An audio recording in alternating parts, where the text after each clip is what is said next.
एकलव्य 1.0 बॅचमध्ये तुम्हाला जे काही मी टार्गेट देऊन तुमच्याकडून वर्षभराची तयारी करून घेणार आहे. जसं एखादा थॉट पहिला असतो, त्या थॉट नंतर त्या थॉटचं प्लॅनिंग बनतं, प्लॅनिंगची स्ट्रॅटेजी बनते, स्ट्रॅटेजी नंतर त्याचा ॲक्शन प्लॅन म्हणजे थोडक्यात त्याचं इम्प्लिमेंटेशन होतं आणि मग आपल्याला आउटकम येतो. माझ्या चुका कशा शोधायच्या, विषयानुसार प्लॅनिंग कसं आखलं पाहिजे, माझं दिवसभराचं टाइम टेबल कसं असेल, रिव्हर्स रिव्हिजन प्लॅनिंग याचा अर्थ काय. मी आता 9वीचे मार्क इथं मांडलेत आणि 10वीचा टार्गेट इथं मेन्शन केलंय. सकाळी 6 वाजता उठणं आणि रात्री 11 वाजता झोप. नोट्स काढताना नेहमी काय करायचं, 2 कलरचे पेन वापरायचे, एक ब्ल्यू आणि ब्लॅक. हे रिपीटेडली करायचं वर्क आहे. हे कधी करावं याचा पण टाइम ठरला आणि फायनल एक्झाममध्ये बरोबर तुम्ही 90% पर्यंत पोहोचू शकाल. हे सगळं येणाऱ्या पुढच्या काही मिनिटांमध्ये आपण नक्की बघणार आहे. नमस्कार विद्यार्थी मित्रांनो, तुम्ही सगळे कनेक्टेड आहात दिशा डिजिटलला आणि या दिशा डिजिटलच्या आजच्या प्लॅटफॉर्मवर आपण डिस्कस करणारे बोलणारे हे 10वीचं येणारं 2026-27 वर्षाचं टार्गेट. मार्च 2027चं टार्गेट डोळ्यासमोर ठेवून तुम्ही सगळे 10वीचे विद्यार्थी आता तयारीला लागलात. पण या सगळ्या तयारीमध्ये मला मार्क वाढवायचे, मला प्लॅनिंग करायचे, खूप इच्छा अभ्यास करून चांगले मार्क मिळवायची, पण नक्की कशी मिळवायला पाहिजे याबद्दलची शंका थोडीशी मनात आहे. या सगळ्याचं उत्तर, या सगळ्याचं प्रॉपर सोल्युशन आपण पुढच्या काही वेळात नक्की इथं घेणार आहे. दिशा डिजिटल तुम्हाला तुमच्या प्लॅनला, स्ट्रॅटेजीला कसं आखायचं याबद्दलच्या एक छोट्या छोट्या गोष्टी नक्की सांगत जाईल. तिथं बेसिक वर्किंग आपण काय करणार आहे, ह्या एकलव्य 1.0 बॅचमध्ये तुम्हाला जे काही मी टार्गेट देऊन तुमच्याकडून वर्षभराची तयारी करून घेणार आहे. पण या सगळ्याची सुरुवात कशी असायला पाहिजे हे खरंच आजच्या व्हिडिओचा बेस असणार आहे. इथं प्लॅन करताना कुठल्याही गोष्टीचा जेव्हा आपल्या मनात विचार असतो, एखादी गोष्ट आपल्याला गाठायची असते, तर त्याला काही टप्पे असतात. जसं एखादा थॉट पहिला असतो, त्या थॉट नंतर त्या थॉटचं प्लॅनिंग बनतं, प्लॅनिंगची स्ट्रॅटेजी बनते, स्ट्रॅटेजी नंतर त्याचा ॲक्शन प्लॅन म्हणजे थोडक्यात त्याचं इम्प्लिमेंटेशन होतं आणि मग आपल्याला आउटकम येतो. असा खरं तर हा सगळा फ्लो आहे. पर्सेंटेज मला 90% पाडायचे, हा तुमच्या डोक्यातला थॉट आहे. पण त्याला आता गरज कशाची आहे, प्लॅनिंगची. मग अतिशय प्रॉपर प्लॅनिंग आपल्याला आखलं पाहिजे की मला 90% जाण्यासाठी नक्की माझं प्लॅन काय असायला पाहिजे. हा प्लॅन एक्झिक्यूट होण्यासाठी त्याची पुरेशी स्ट्रॅटेजी आखली पाहिजे की विचार मी नक्की केलाय, त्याचं नियोजन पण नक्की केलंय, पण नक्की त्याची व्यूहरचना मला कशी असायला पाहिजे, कसं मी त्याच्यावर काही गोष्टी इम्प्लिमेंट करायला पाहिजेत, याचा आयडियल स्ट्रॅटेजी कशी आखली पाहिजे याच्यापर्यंत आपल्याला गेलं पाहिजे. आणि लास्ट स्ट्रॅटेजी उत्तम तयार झाली की मग तुमचं एक्झिक्युशन, त्याच्यावरचं इम्प्लिमेंटेशन अतिशय उत्तम होईल आणि मग तुम्ही तुमच्या ठरलेल्या टार्गेटपर्यंत पोहोचू शकता. 9वीतून 10वीत जाताना किती टक्क्याचं टार्गेट ठेवलं पाहिजे आणि किती इम्प्रूव्हमेंट होऊ शकते.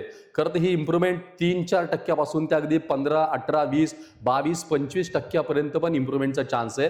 म्हणजे 5% 25% इतकं टार्गेटेड इम्प्रूव्हमेंट आपण नक्की करू शकतो.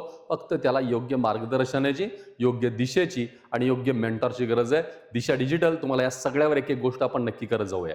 मी येणाऱ्या पुढच्या काही मिनिटांमध्ये तुम्हाला जे सांगणार आहे ते एक आपण सॅम्पल घेऊन डिस्कस करणार आहे की मिनिमम 15% मार्क मला वाढवायचे, तर ते 15% मार्क इम्प्रूव्हमेंट मला कशी वाढवली पाहिजे, सब्जेक्ट वाईज प्लॅन कसा करायचा, कोणत्या विषयात किती किती मार्क वाढवायचे, माझ्या चुका कशा शोधायच्या, विषयानुसार प्लॅनिंग कसं आखलं पाहिजे, माझं दिवसभराचं टाइम टेबल कसं असेल, सेल्फ स्टडीचा प्लॅन कसा असेल, डेली टाइम टेबल कसं असेल आणि कोणकोणत्या चुकांना दुरुस्त करत करत मला नक्की एक्झॅक्टली माझ्या टार्गेटपर्यंत पोहोचायचंय, हे सगळं येणाऱ्या पुढच्या काही मिनिटांमध्ये आपण नक्की बघणार आहे.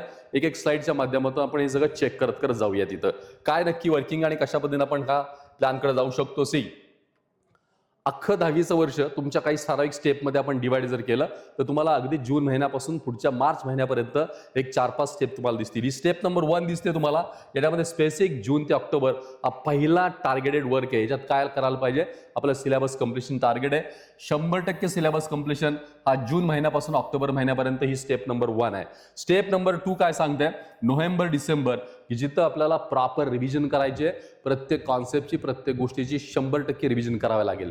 रिव्हिजन करताना कसा थॉट ठेवणार आहे, कारण त्यावेळेसचा पण ॲक्शन प्लॅन, त्यावेळेसचं पण एखाद्या रिव्हिजनची स्ट्रॅटेजी परत आपल्याला वेगळी ठरवायची.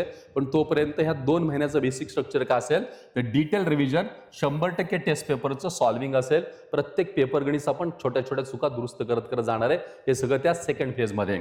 फेज नंबर 3 जानेवारी महिन्यामध्ये 100% काही आपल्याला model question paper, ideal question paper आणि त्याच्या मॉडेल आन्सर्स आपल्याला डिस्कस करायच्या, सोडवायच्या, की जो तुमच्या सगळ्या प्रोसेसचा सगळ्यात टॉप पार्ट असेल तिथं.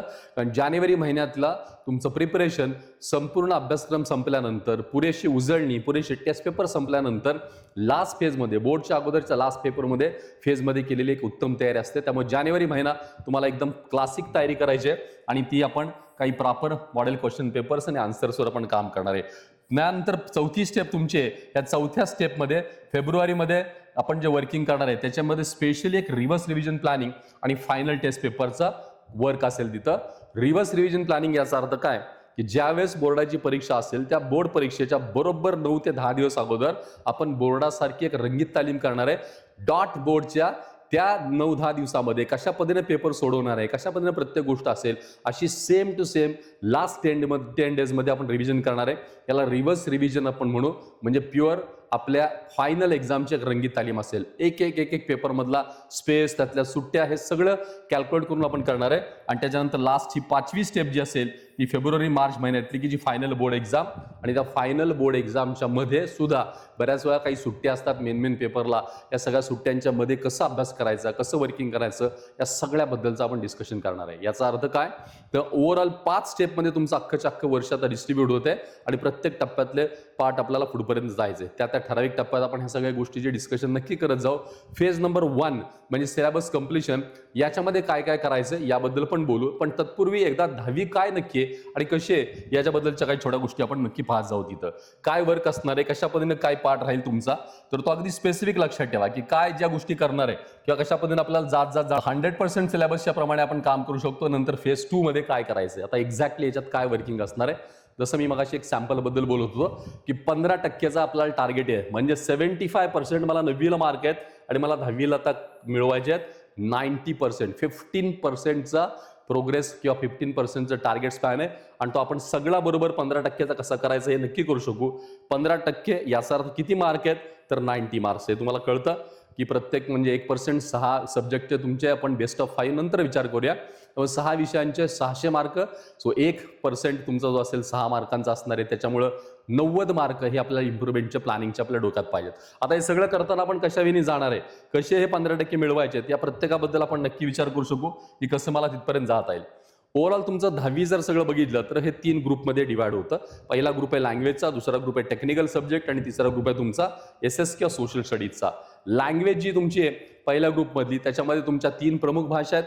मे बी काहींना हिंदी संस्कृत एकत्र असेल तर 4 भाषा असतील, पण एस्पेशली त्याच्यामध्ये मराठी आहे, हिंदी किंवा संस्कृत आणि तिसरं आहे इंग्लिश. या तुमच्या 3 इम्पॉर्टंट लँग्वेजेस आहेत आणि ह्या तिन्ही लँग्वेज जवळपास 300 मार्कांचे आहेत. याचा अर्थ फर्स्ट ग्रुप तुमचा येतो तो 300 मार्क्स आहे तिथं. सेकंड ग्रुप आहे तो टेक्निकल सब्जेक्टचा की जो अतिशय इम्पॉर्टंट आणि अतिशय प्रिपरेशनला थोडा तयारी करण्यासाठी जास्त वेळ घेणारा ग्रुप आहे. तो म्हणजे स्पेशली टेक्निकल सब्जेक्टचा. याच्यामध्ये तुमचं येतं मॅथ्स आणि सायन्स येतं. सो M1, M2 आणि S1, S2 म्हणजे मॅथमॅटिक्समध्ये अल्जेब्रा, जॉमेट्री, सायन्स 1, सायन्स 2 हे 200 मार्काचा तुमचा हा दुसरा ग्रुप आहे की जो तुम्हाला अतिशय महत्त्वाचा मार्क मिळवून देणारा पण तयारी नाही केली तर मार्क घालवणारा हा तुमचा खरं दुसरा ग्रुप आहे. आणि लास्ट थर्ड जो ग्रुप आहे तो SS म्हणजे सोशल स्टडीज, इतिहास, भूगोल, समाजशास्त्राचा, ज्याच्यामध्ये आपण हिस्ट्री, पॉलिटिकल सायन्स आणि जॉग्राफी या गोष्टी बघतो. हा तुमचा 100 मार्कांचा ग्रुप आहे. म्हणजे हा थर्ड ग्रुप 100 मार्क्स आहे. सो 300, 200, 100 असे 600 मार्क आहेत. याचा अर्थ पहिल्या ग्रुपचं महत्त्व तुम्हाला कळतं, दुसऱ्या ग्रुपमध्ये पण त्याचे इम्पॉर्टन्स कळतात आणि तिसऱ्या ग्रुप पण मॅटर करेल नक्कीच तिथं. हे सगळं करताना असं होत नाही की पहिला ग्रुप 300 मार्काचा मग मी ह्याच्यावर सगळं काही काम करायला पाहिजे का, असं नाहीये. प्रत्येक ग्रुपला तुम्हाला बॅलन्स करून करावं लागेल. त्याच्यामुळे आपण जे आता प्लॅनिंग करू, जे वर्क करू ते त्या ग्रुपला डोळ्यासमोर ठेवून नक्की करू. पण मला जर हे 15% वाढवायचे तर मग सब्जेक्ट वाईज मला कसे वाढवलं पाहिजेत, कुठल्या सब्जेक्टला किती मार्क वाढवायचे आणि कसे वाढवायचे याचा पण थोडीशी आपण गोष्ट नक्की पाहता शिकेल. 15% इम्प्रुव्हमेंट आहे. मग प्लॅन कसा आपण करतोय तर ग्रुप नंबर 1 मध्ये 40 मार्क टार्गेट आहेत, वाढवायचे ठरवतो आपण. ग्रुप नंबर 2 मध्ये 30 मार्क आणि ग्रुप नंबर 3 मध्ये 20 मार्क आहेत. असे 40 + 30 + 20, 40 + 30 + 20, 90 मार्क्सचं टार्गेट आपण वाढवायचं ठरवलंय. आता ह्या तिन्हींचा प्लॅन करताना हे 40 मार्क वाढवायसाठी माझ्याकडे 3 विषय आहेत. मराठी आहे, हिंदी संस्कृत आहे किंवा इंग्लिश आहे, किंवा हिंदी किंवा संस्कृतपैकी एक विषय किंवा दोन्ही विषय व्हॉट एव्हर जे असेल ते. सो मला मराठीमध्ये, हिंदीमध्ये, इंग्लिशमध्ये हे 40 मार्क वाढवायचे आहेत. सब्जेक्ट वाईज पण इम्प्रुव्हमेंट आहे. मला मराठीत 40 मार्क वाढवताना मराठीत मला वाढवायचे 12 मार्क 40 पैकी, हिंदीमध्ये मला वाढवायचे 16 मार्क आणि इंग्लिशमध्ये वाढवायचे मला 12 मार्क. मी हा रफ लिहिला तर तुम्ही याच्यातले मायनस तुमचं प्लस मायनस करू शकता. कुणाला थोडं मराठी आणि सोपं वाटेल त्यांनी 12च्या ऐवजी 15 करा, 16 करा, कोणी इंग्लिशमध्ये थोडे कमी करा, वाढवा, कसाही प्लॅन आहे. पण आपण सगळ्याची टोटल विचार केला तर 40 मार्क पहिल्या लँग्वेजच्या ग्रुपमध्ये वाढवायला संधी आहे. कारण लँग्वेजच्या ग्रुपमध्ये 3 सब्जेक्ट आहेत आणि 3 सब्जेक्ट 100 मार्काचे आहेत. तिथं तुम्हाला मार्क वाढवण्यासाठी स्कोप जास्त आहे, म्हणून आपण 40 मार्क्स तिथे घेतलेत. सेकंड जो तुमचा ग्रुप आहे तो म्हणजे टेक्निकल सब्जेक्टचा, त्याच्यामध्ये आपण मॅथ्स आणि सायन्स दोन्हींचा विचार केला. पेपर 1 पेपर 2 मध्ये मॅथ्स आणि पेपर 1 पेपर 2 सायन्समध्ये 16 मार्क मॅथ्समध्ये आणि 14 मार्क हे सायन्समध्ये वाढवण्याचा प्लॅन आहे. पण ऑलरेडी तुमचे मार्क मॅथ्समध्ये जास्त आहेत, इतका स्पेस नाहीये, मग थोडा सायन्समध्ये ऍड करायला पाहिजे. किंवा सायन्समध्ये जास्त आहे मॅथ्समध्ये कमी आहेत, तर मग मॅथ्सचा अकाउंट वाढवा थोडा. किंवा दोन्हीमध्ये बऱ्यापैकी आहेत मार्क आहेत आणि 30 मार्क वाढवायला तेवढा स्पॅन नाहीये, मग तुम्हाला त्यातले 5-10 मार्क इकडे पहिल्या ग्रुपमध्ये टाकले पाहिजेत आणि त्याला बॅलन्स करायला पाहिजे. तिसरा जो ग्रुप तुमचा आहे की ज्याच्यात आपण 20 मार्क वाढवतोय, हिस्ट्री आणि जॉग्राफी, याच्यामध्ये 12 मार्क हिस्ट्री पॉलिटिकल सायन्स आणि 8 मार्क जिओग्राफीमध्ये म्हणजे भूगोलात हे तुम्ही वाढवू शकता. असं पहिलं बेसिक प्लॅनिंग पाहिजे. काय ठरलं? 90 मार्क वाढवायचे पहिल्या ग्रुपमध्ये, 40 दुसऱ्या ग्रुपमध्ये, 30 तिसऱ्या ग्रुपमध्ये, बरोबर 20. सो 40 30 40 30 आणि 20 हे बरोबर येतील. 40 30 आणि 20 बरोबर तुमच्या 90 मार्क येणार आहेत. पण 40 मार्काचा जो मार्काचा ग्रुपचा वर्किंग आहे, या सगळ्या ह्याच्यामध्ये बेसवर करताना 100% तुमचा तिसरा दुसरा आणि पहिला म्हणजे या 40 मार्कातला अतिशय प्रॉपर वेनी वर्क करताना तुम्हाला ठरवलं पाहिजे की मला लँग्वेजवर आता कमांड मिळवली पाहिजे. बऱ्याच वेळा मुलं भाषेचं काम करताना असं डोक्यात ठेवतात की सोपं आहे, मला काही सहज करता येईल, कधी पण करेन, एवढं काही फारसं नाही, फार वाचायची गरज नाही, डिरेक्टली सगळ्या शेवटच्या टप्प्यात करेन. पण असं बिलकुल नाही. भाषा जितकी ऐकायला आणि आपल्याला एक असं वाटतं समजायला सोपे आहे, तितकी लिहायला अवघड आहे. कारण लँग्वेज समजते लवकर पण मांडता येत नाही, लिहिता येत नाही आणि म्हणून बऱ्याच वेळा भाषेतले मार्क आपल्याला कमी पडतात. सो 40 मार्काचं आपण टार्गेट जेव्हा घेऊन चाललोय तेव्हा या सगळ्या अतिशय राईट वेनी आपल्याला काम करायचंय. आता हे कसं बसवायचं आणि कोणत्या वेनी बसवायचं? ओव्हरऑल मग आता आपलं ठरलंय की 90 मार्क वाढवायचे. मग हे 90 मार्क वाढताना 75% तो आपल्याला 90% पर्यंत जायचंय. हे 75 to 90 जाताना हा 15% जो आपण स्पेस आहे हा इम्प्रूव्ह आपण करतोय. हे करत असताना सब्जेक्ट वाईज मार्क बघा, मी आता 9वीचे मार्क इथं मांडलेत आणि 10वीचा टार्गेट इथं मेन्शन केलंय. 9चे मार्क मांडलेत, 10चं टार्गेट सेट केलंय आणि त्याप्रमाणे किती मार्क इम्प्रूव्ह करायचे ह्याचा स्पॅन समोर आहे. फॉर एक्झाम्पल मराठी विषय 9वीमध्ये 77 मार्क्स आहेत. आपण आता 77 मार्क हे ओव्हरऑल वगैरे सगळे पकडून समजतो. इथं 77 मार्कावरून मला जायचंय 89 मार्कावर जायचंय. का आता मराठीत मला मार्क वाढवायचे ठरलेत किती? 12 टार्गेट आहे मराठीचं इथं. दुसरा सब्जेक्ट आहे माझा संस्कृत किंवा हिंदी, 75 मार्क आहेत, जायचे 91 मार्कांवर. मार्काची ग्रोथ आहे 16 मार्क वाढवायचे. तिसरा सब्जेक्ट इंग्लिश आहे, 77 मार्क, 89 12चा ग्रोथ आहे तिथं. चौथा मॅथ्स 1 मॅथ्स 2 आहे, 38 36 आहेत ऑलरेडी. हे जे आपण वरचे 10 मार्क पकडून म्हणतो इथं, मग हे 46 आणि 44 आहेत. इथं 8 मार्क वाढवायचं आपण ठरवलंय दोन्ही विषयांमध्ये. परत सायन्स 1 सायन्स 2 या दोन्ही विषयांमध्ये 37 38 आहेत, याला 44 45 करतोय. म्हणजे 40 मार्काचा पेपर तुमचा थिअरीचा आणि 10 मार्क ह्याच्यातले तुमचे प्रॅक्टिकलचे असं ऍड करून हे पकडलेलं आहे. तर तुम्ही कॅल्क्युलेशन डोक्यात ठेवा. असं 7 + 7 14 मार्क मला सायन्स 2 मध्ये परत वाढवायचे आहेत. त्यानंतर माझा हिस्ट्री जॉग्राफी पॉलिटिकल सायन्स एकत्र घेतला तर याच्यामधली पण माझी ग्रोथ आहे 46 म्हणजे 20 मार्क्सची मला ग्रोथ करायची आहे. टायटल नेऊन टाकलं, प्रत्येक विषय लिहिला, प्रत्येक विषयातले सब्जेक्ट लिहि, प्रत्येक सब्जेक्टचा बेस लिहिला, किती मार्क वाढवायचे त्याचा काउंट लिहिला आणि मग टोटल मला दिसते की हे 15 मार्क मी पक्के वाढवू शकतो. आता 12 मार्क वाढवायचे पण ते कसे वाढवायचे? त्या अख्ख्या मराठीच्या प्रश्नपत्रिकेमध्ये कुठल्या कुठल्या प्रश्नात ते 12 मार्क वाढले पाहिजेत इथपर्यंत सगळं पाहिजे. म्हणजे पहिल्यांदा आपण प्लॅनिंग बघितलं की मला इतके टक्के वाढवायचे. आता आपण स्ट्रॅटेजी शिकतोय की एक्झॅक्टली हे सगळं करताना मला समोर दिसतंय प्लॅन असं वाढवायचे, पण ते कसे मार्क वाढले पाहिजेत याच्या पण डिटेलकडे आपण जाऊ शकतो. तशी या प्रत्येक गोष्टी जात आहेत. आता जसं पहिलं आपण ठरलं की मला सायन्स सब्जेक्ट तिथं समोर दिसतोय की सायन्स सब्जेक्टमध्ये 37 मार्क आहेत, मला 44 मार्क करायचे वाढवायचे. 7 मार्क मला वाढवायचे. मग आता हे 7 मार्क कुठं वाढवायचे याचं सुद्धा तुमचं क्वेश्चनचं लोकेशन फिक्स पाहिजे. याचा अर्थ मला question number 1 question number 2 question number 3 मध्ये प्रत्येक प्रश्नामध्ये मिळून मला असे टोटल 3ही प्रश्नात मिळून मला किती मार्क वाढवायचे? 7 मार्क. याचा अर्थ सायन्स टार्गेट ठेवताना 7 मार्क्सची इम्प्रुव्हमेंट क्वेश्चन 1 2 3 या पोझिशनला. मग जसं क्वेश्चन 1 मध्ये एमसीक्यू आहेत की मला त्याच्यातले मार्क जातात, लवकर मला क्लिअर होत नाही, बरेचसे क्वेश्चन मला अंदाजाने मी करतो आणि मग चुकतात तिथं. एमसीक्यूला बऱ्याच वेळा मार्क जायचं को रिझन असतं की आपलं टेक्स्च्युअल रिडिंग फार कमी असतं, वाचन कमी पडलं, ओव्हर कॉन्फिडन्स असला की तुम्ही प्रश्न हे जे सगळे तुमचे फिल इन द ब्लँक्स वाले सगळे घालवून टाकणार. त्यामुळे अतिशय प्रॉपर वेने तुम्हाला याच्यावर वर्क करावं लागेल. आपल्या आपल्या प्रश्नपत्रिकेचं स्केलेटन कळलं पाहिजे, क्वेश्चनचे पोझिशन्स कळले पाहिजे, कुठल्या प्रश्नात कुठल्या टाईपमध्ये काय कंटेंट आहे आणि मी कुठल्या कंटेंटवर इम्प्रुव्हमेंट करू शकतो याचं तुमचा फोकस हे क्लिअर पाहिजे. सो आपल्याला सायन्स ठरवू शकतो की प्रश्न 1 2 आणि 3 या 3 प्रश्नात मला नक्की 7 मार्क वाढवता येतील. काही पुढच्या वर जातील, 4 वर जातील, 5 वर जातील, वॉटेवर तुम्हाला जशी आयडिया तसे करू शकता. पण मी सॅम्पल समोर दाखवलं की आपण अशा प्रमाणे मार्क वाढवू शकतो. सेम हे सगळं करताना या सगळ्याचं एक स्केलेटन तयार करायचं. पुढे पुढे आपण बऱ्याचशा काही व्हिडिओजमधून हे सगळं बघणार आहे, पण तुम्हाला एक आयडियल स्केलेटन सांगतो की प्रत्येक क्वेश्चन पेपरचं एक अनालिसिस करता येतं. आणि त्या अनालिसिसमध्ये आपली आत्ता झालेली परीक्षा, प्रश्नाचं स्वरूप, त्यात मिळालेले मार्क, कशामुळे मार्क चुकले म्हणजे गेले कशामुळे, आणि मला आता काय इम्प्रुव्हमेंट करायचे, असा सगळा शेड्यूल आपण त्याच्यामध्ये पक्क बसू शकतो. समोर तुम्हाला एक स्केलेटन दिसते पेपरचं. या पेपरच्या स्केलेटनमध्ये हा तुमचा सायन्सचा पेपर दिसतो, सायन्स 1 आणि सायन्स 2चा पेपर 1.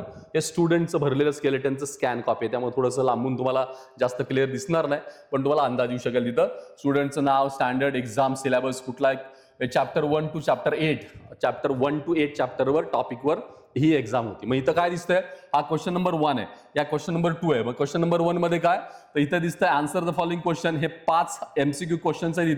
इथं एक मार्काला दिसताय. तिथं चॅप्टरचं नाव दिलं, इथं काय लिहिलं, नेम ऑफ चॅप्टर, कुठल्या कुठल्या चॅप्टरवर तो प्रश्न विचारला, किती मार्कांना होता, किती मार्क मला मिळाले, ऑब्टेन्ड मार्क किंवा सिक्युअर्ड मार्क, आणि मार्क कशामुळे गेले. आता इथं दिसतंय की पहिल्या प्रश्नात 1 मार्काचा होता, 1 पैकी 1 मिळाला, इथं 1 पैकी 1 मिळाला, इथं 1 पैकी 1 मिळाला, इथं 1 पैकी 1 मिळाला, इथं 1 पैकी मात्र 0 मार्क मिळाला. प्रश्न चुकला. का चुकला प्रश्न, याचं कारण लिहिलंय की प्रश्न समजला नाही. इथं नॉट अंडरस्टँड क्वेश्चन असं तिथं रिझन लिहिलंय. म्हणजे प्रत्येक प्रश्न किती मार्कांचा, त्याचा सब क्वेश्चन किती मार्कांचा, तो विचारला किती मार्काला, मिळाले मार्क किती, चुकला असेल तर का चुकला, याचं रिझन मेन्शन करत करत जेव्हा तुम्ही पुढे जाल त्याचं डिटेल अनालिसिस तुम्हाला करता येतं.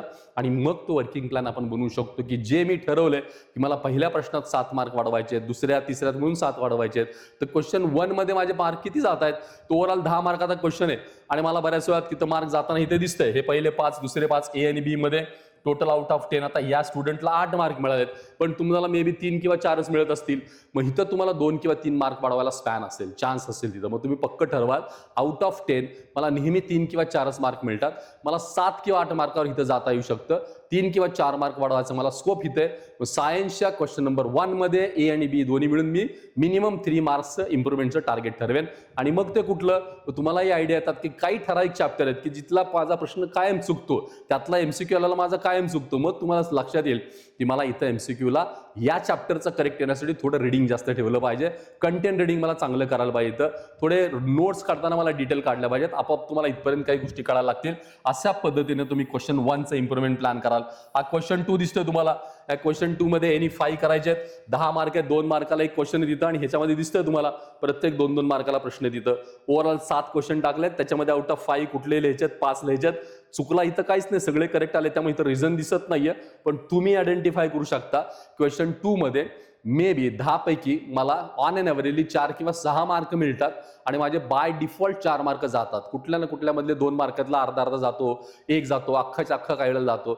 इथं तुम्हाला चान्स आहे की आउट ऑफ 10 मला जर 6 मार्क मिळत आहेत, 4 मिळत आहेत किंवा 5 मिळत आहेत, तर इथं 2-1 मार्क वाढायचं मी प्लॅन करेन, आणि बरोबर तुमची स्ट्रॅटेजी इथं लागू शकेल. असं एक क्वेश्चनकडे उतरलात तर तुम्हाला पक्क कळेल. याचा अर्थ काय, असं स्केलेटन बनवणं मॅटर करेल. इम्पॉर्टंट आहे स्केलेटन करणं तिथं, या टाईपमध्ये जाता येऊ शकेल. अशाच प्रत्येक विषयाचं, चॅप्टरचं, विषयांचं स्केलेटन आणि त्याच्यातला इम्प्रुव्हमेंट प्लॅन. मी बोलतोय स्ट्रॅटेजीवर. थॉट केला 15%चा, विचार केला 15% वाढवायचे, प्लॅनिंग केलं, वर्षभरात 5 स्टेप्स आहेत. आता त्या प्रत्येक स्टेपची सब्जेक्ट वाईज इम्प्रुव्हमेंटची स्ट्रॅटेजी बनवतोय. मग स्ट्रॅटेजी काय बनवली की मला प्रत्येक विषयानुसार इतके मार्क वाढवायचे आहेत. मग त्याच्यात डीप जाऊन कुठं वाढवायचे आहेत, तर मला त्या क्वेश्चनला शोधलं पाहिजे की कुठं मार्क वाढायचे चान्स आहेत मला, आणि मग मी हे चान्स सगळे चेक करतोय की मला सायन्समध्ये क्वेश्चन 1, 2, 3 मध्ये 7 मार्क वाढवायचं टार्गेट आहे, आणि याला मला चान्स आहे का, तर मी तो चेक करतो की येस मला चान्स आहे, तिथं पक्क होऊ शकेल. या टाईपमध्ये आपण जाऊ शकतो. इथं क्वेश्चन 3 मध्ये आलो. क्वेश्चन 3 मध्ये एनी 5 कुठले सोडवायचे, 15 मार्क आहेत. याचा अर्थ प्रत्येक क्वेश्चन 3 मार्काचा आहे. क्वेश्चन देताना 7 प्रश्न दिलेत, 1 to 7 क्वेश्चन दिलेले आहेत. याच्या चॅप्टरची सगळी नाव आहेत, हे 7ही चॅप्टर वेगवेगळे आहेत. प्रत्येक क्वेश्चन 3 मार्काला होता. आता मात्र इथं तुम्हाला दिसतं की इथं 3 मार्क, 3 पैकी इथं 2 मार्क मिळाले. तिथं का 1 मार्क गेला, कॉन्सेप्ट नॉट क्लिअर आहे, तिथला कॉन्सेप्ट क्लिअर नव्हता म्हणून तिथं मार्क रिड्यूस झाला. इथं 3 पैकी इथं 3 मार्क मिळाले, तिथं 3 पैकी 0 मिळाले मार्क आहेत. का, तर प्रश्न लिहिला नाही म्हणून 0 मिळाले. इथं 3 पैकी 3 मिळालेत, 3 पैकी 2 मिळाले. क्वेश्चन रीड नाही केला, प्रॉपरली रीड नाही केला, प्रश्नच कळला नाही, त्यामुळे थोडंसं अंदाजे लिहिले गेलं, मार्क गेले. तिथं पुढे ह्याच्यामध्ये मार्क मिळालेत, काही गेलेत. सो आउट ऑफ 15 11 मार्क मिळाले, 4 मार्क गेले. याचा अर्थ मला प्रश्न क्रमांक 3 मध्ये एक 2-1 मार्क वाढवायला तरी संधी आहे. मग प्रश्न पहिल्यात मी 3 मार्क वाढवले किंवा 4 मार्क वाढवायचं टार्गेट ठेवलं, प्रश्न दुसऱ्यामध्ये मी परत 2 किंवा 3 मार्काचं टार्गेट ठेवलं आणि प्रश्न तिसऱ्यामध्ये 2-1 मार्क्स टार्गेट ठरवलं, ओव्हरऑल मिळून 7 मार्काचं कॉम्बिनेशन माझं बरोबर बसेल, कुठल्या ना कुठल्या प्रश्नात मी पक्क करू शकेल. याचा अर्थ काय की मला 1 to 3 क्वेश्चन मध्ये 7 मार्क वाढण्याचा स्पॅन पक्का आहे आणि त्याच्याप्रमाणे मला जाता येऊ शकेल. अशा पद्धतीने तुम्ही प्रत्येक क्वेश्चनवर जाऊ शकाल आणि तुमची स्ट्रॅटेजी पुढेपर्यंत तुम्हाला नेता येऊ शकेल. जसं सायन्स बघितला असं प्रत्येक विषयात आपण बघू शकतो. मग त्याचा अजून एखादं सॅम्पल दुसऱ्या विषयाचा आपण बघूया. सी, याच्यामध्ये तुम्हाला मराठी विषय आहे. तर मग अशी आपला बघितला पण मराठीत किती मार्क वाढवायचे आहेत? टोटल 12 मार्क वाढवायचे टार्गेट मराठीचं. क्वेश्चन नंबर 1, 2, 3 सगळे दिसतात 5 सेक्शन मध्ये. क्वेश्चन 1 मध्ये गद्य, क्वेश्चन 2 मध्ये पद्य तुमचं, क्वेश्चन 3 मध्ये स्थूल वाचन आहे, व्याकरण आहे, उपयोजित लेखन आहे आणि असं टोटल मिळून तुमचा 80 मार्काचा पेपर आहे. आपले मार्क वाढवायचे किती ठरलेत? 12 मार्क आहे. आणि मग 12 मार्क वाढवायला स्पॅन कुठे, चान्स कुठे, कुठं वर करू शकतो? तर पहिला प्रश्न 8 मार्काचा आहे, याच्यामध्ये मला 2 मार्क, दुसरा 16 मार्काचा इथं 3 मार्क, नंतर चौथा 16 मार्काचा इथं 3 मार्क आणि पाचवा सेक्शन 24 मार्काचा इथं 4 मार्क, असे मिळून मला 12 मार्क वाढवायच्या पॉसिबिलिटीज आहेत. म्हणजे मी आता ह्या त्याच टाईपवर मला चांगला फोकस करून प्रत्येक गोष्ट समजून घेऊन प्लॅन करायला पाहिजे. लँग्वेजमध्ये 12 मार्क यस वाढू शकतात. कुठं? तर मी लोकेशन आयडेंटिफाय केलं. मग आता काय काय कसं करायचंय याच्या सगळ्या डिटेलकडे गेलात की तुम्हाला बरोबर आयडिया येईल की मग गद्यमध्ये माझं काय चुकतंय, काय कमी पडतंय, ओव्हरऑल कंटेंटमध्ये काय कमी पडतंय, व्याकरणात आलो, रायटिंग स्किलला आलो, या सगळ्यामध्ये चेक करता येईल की कोणत्या टाईपचा कंटेंट माझा वीक आहे, प्रॉपर नाही, प्रिपेअर्ड नाही किंवा फिक्स नाही किंवा ॲज पर बोर्ड पॅटर्न नाहीये. मला एकदा त्या टीचरकडून समजून घेतलं की बरोबर मला तो सगळा बॅलन्स करता शिकेल. याचा अर्थ काय?